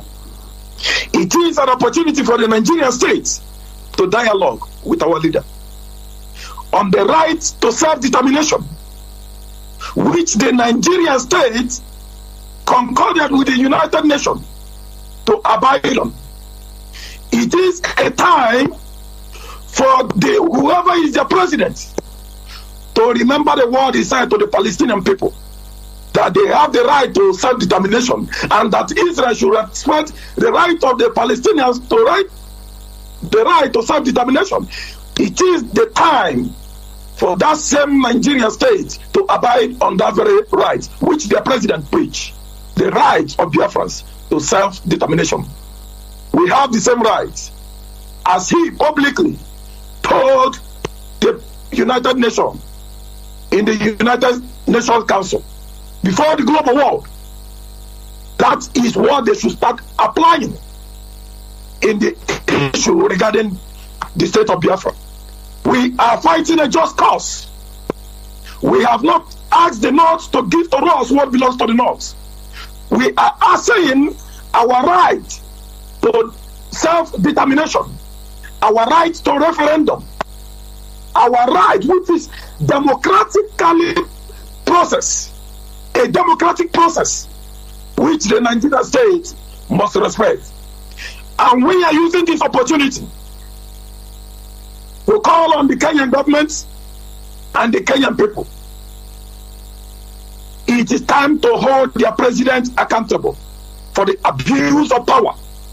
They must ask their president, what have you done to the world? Not just to Biafrans.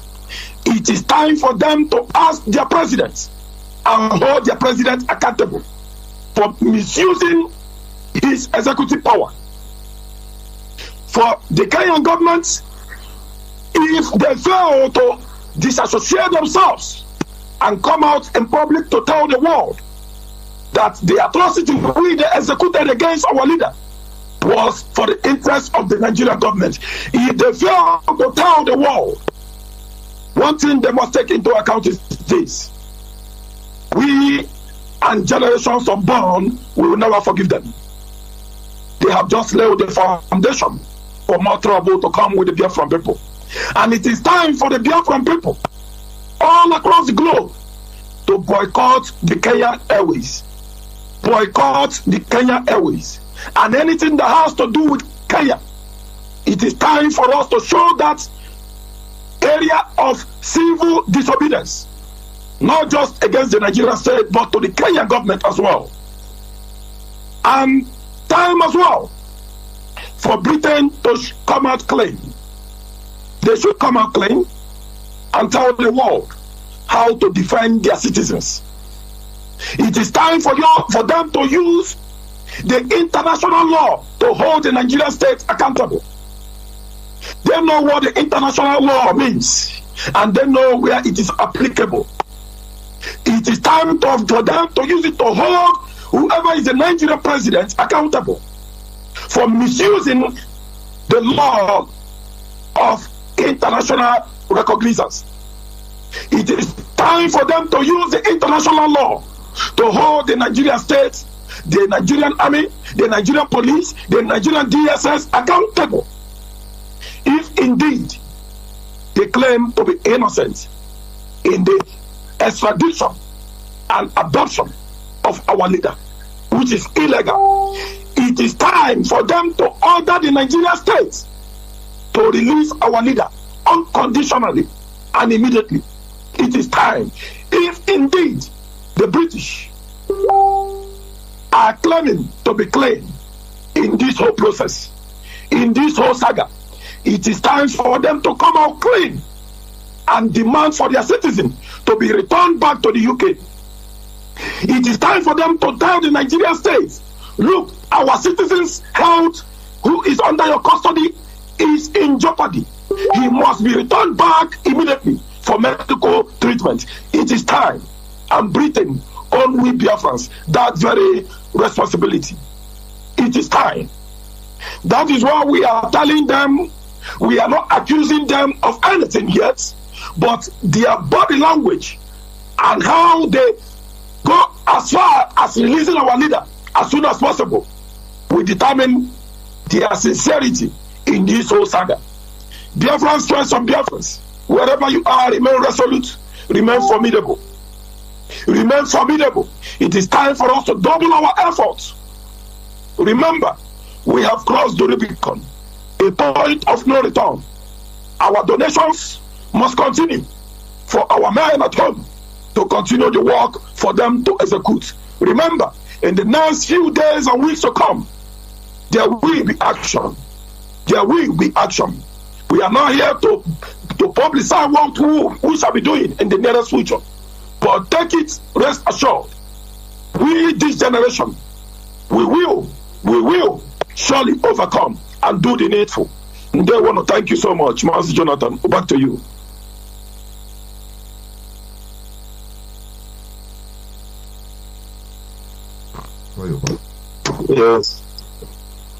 Yes, thank you very much. Thank you very much. And I want to really appreciate my colleague that have been here with us and the number of hours we have spent here. And I want to thank you very much, Mazi Jonathan. You have done such well, and I want to thank you in a very special way for your commitment and your loyalty to this movement, and all the time you are putting in this Radio Biafra. You are doing your best, and to be honest, I want to really thank you for that. Also thank our listeners, Biafrans worldwide. I don't want to repeat what my colleagues have already said. They have said it all. One thing I want to let everybody know, that this Biafra is ordained, and if you are not called in Biafra restoration projects, never go far. That is one thing. This is one thing I have learned in this movement for nearly 9 years now, or closely 10 years that I've been involved in it. You know, if you're not called, if you're not choosing, the grace will not be there for you, because so as my colleague have said here, we are a team of volunteers. Nobody pays us. We do what we do out of passion and love, and also to make way to our, offspring and unborn children. It's very, very important we know why we're doing what we're doing. I keep saying this, if my father and our ancestors did not put up a resistance over this Fulani that our governors and politicians are giving way for them to come and say, if you have some of those of you that your father actually participated in Biafran resistance movement against the Fulani invaders, if they have not done that, took that drastic step, probably some of us would have not been born. Some of us would have been probably called one Malam name or Muslim name. I don't know what would have been our fate today. But it's very sad, isn't it? Very, very sad that what our father fought for nearly 3 years. They sacrificed their life. We lost nearly approximately, if you account from that time to today, we have lost closely 8 million people or more who have been killed.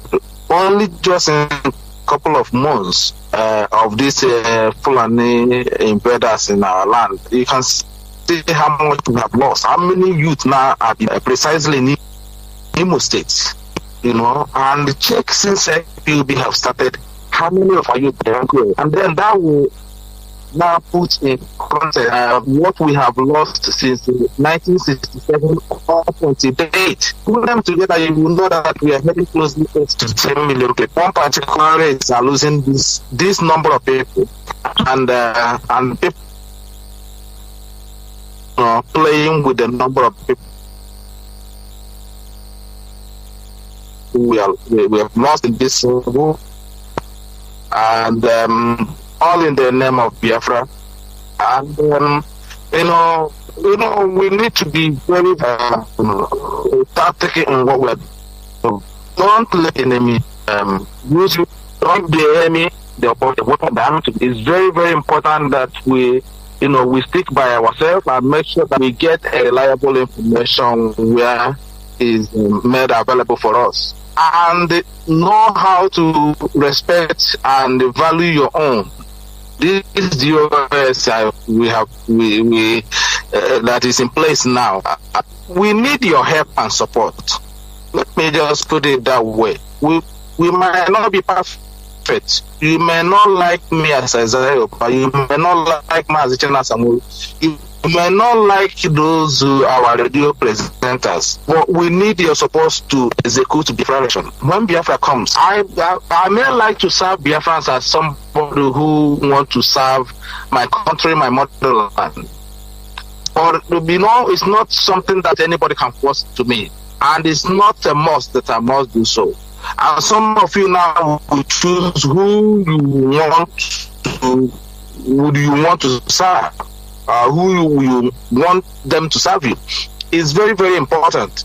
Okay, so we are asking you just to do all that is necessary. Do your own portion, and let's get this Biafra. Like I said, it's very, very painful that what our fathers fought for is what these governors are bringing back now, giving them free access. Sometimes when you sit down and think about it or think of it, you want to go crazy. So what is the essence that my father spent almost 3 years fighting for? What is the essence that your father fought for? And what is the reason they fought? They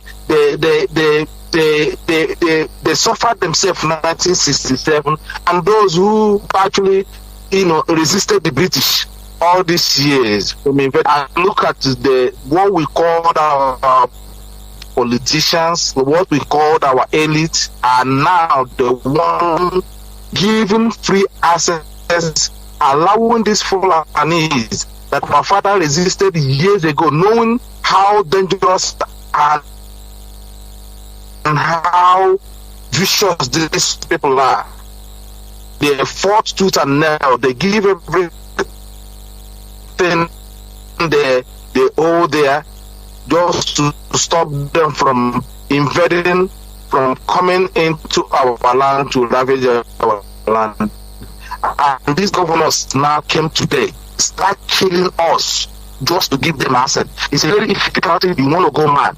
Imagine Nnamdi Kanu saw all these things. After his parents actually even witnessed the Biafra, also under what was coming and what is coming.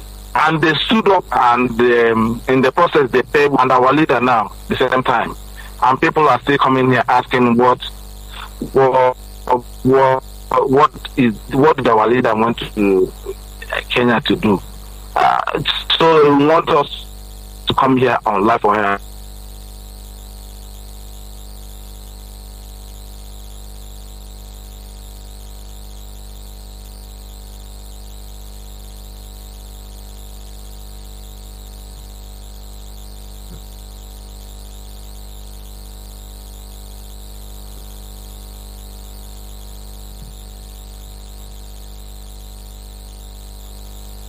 Is no more now. Mazi, your voice is no more coming out. I don't know why. I think he's on mute. He's on mute. He's on mute.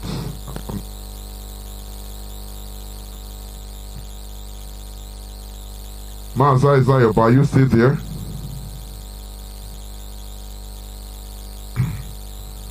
It seems we have lost him, Mazi.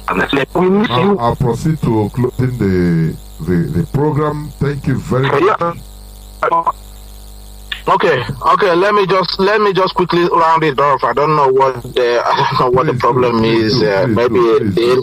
Okay. All right. Let me just summarize it. So what I'm saying before the network interception.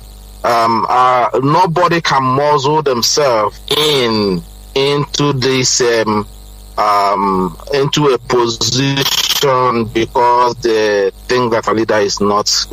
Our people need to understand, the sort of IPOB. Don't let anyone fool you. Don't let anyone distract you. Be careful what you're reading on this social media. Right information from the right source. We have structures where you can obtain information, a very useful information that will guide you. So anybody trying to use or take an advantage that our leader provided for us to to move this magnitude of movements to our destination, just to ride on the back of our onion. Do not allow that. Do not let that to distract you. Remain focused. And I want to use this opportunity again, please, to Biafrans worldwide. To place, we lost one of our strongest member here in Ireland. I was coming from the funeral today. We went to let her to rest. It was a very difficult moment for IPOB Ireland. And we also need your prayers. That's a very young woman that has been with us since 8 years in this program, in this Biafra, process, and we just lost her for no serious reason. This is what we are facing here in diaspora. It's not the best result for us, but to remember Pastor Henry, Mazi Henry, Oriako Igwe, he's on Facebook. Go there and send a condolence message to him. He lost his wife, and we went today and let her to rest. And also want to use this opportunity to announce to all of you that IPOB Island is going to start their protest next week Thursday. So you can follow us through my Facebook account, Mazi Izayoba or Itazayoba, and both on those accounts. Follow us, we'll be relaying that live to you, so for you to see how we are doing it here. Please, it's very, very important that we remain focused, resolute, stay away from gossip, anything that would demoralize you in this Biafra restoration project. Stay away from it. It's not going to help. Enemies are there spreading their tentacles to demonize, to make sure that you give up. Don't give in for that, because Biafra is very, very close, is within sight. They can only hold our Onyendu for a couple of moments, but definitely we are heading home, and we are the very, very point of this Biafra restoration. Remain resolute, and I want to say, may Chukwu Kikabiyama continue to bless all of you who have listened to us, and bless our leader and guide and protect him wherever he is, in Chukwu Kikabiyama's name. Thank you very much, Mazi Jonathan, for giving me this time, and also my colleagues who are here with me. I just want to appreciate all of you. Thank you very much. Good night from here. Mazi Izayoba from the Republic of Ireland. Thank you very much for being here in this program in order to put clarity on issues, pertinent issues. And I also enjoin or remind your promise of coming from time to time to this.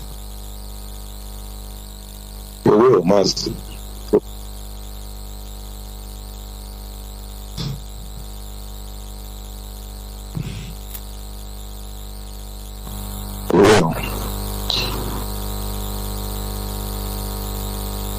Time. Yes, thank you so much, Mazi. Thank you so much. Thank you. I'm going to again. Okay. Goodbye. Thank you so much. Thank you. Isn't this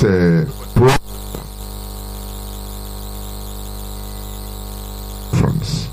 Remain resolute. Our leader continued telling us this. Our people should stop being distracted. Our people, we should stop being distracted with any slightest thing. We start chasing shadow. It is very bad for business. The restoration of a nation is not a joke. Many things will be thrown or are being thrown to us. Therefore, please remain resolute, disciplined, and consistent. That is the key. That is why, the reason why the Fulani, they are in charge. Because they have been consistent since 217 years in Nigeria. Just imagine. 217 years since 1804 till today. They have been consistent in what? Conquest, trying to conquer the indigenous people in that contraption. That is why they are using every method possible. They never lose focus. Any generation that is going old, they will train their next generation, admonish them not to lose focus on the projects being started by Ottoman Danfodio. Do you understand? I will expatiate on this in subsequent broadcasts, in my subsequent broadcasts.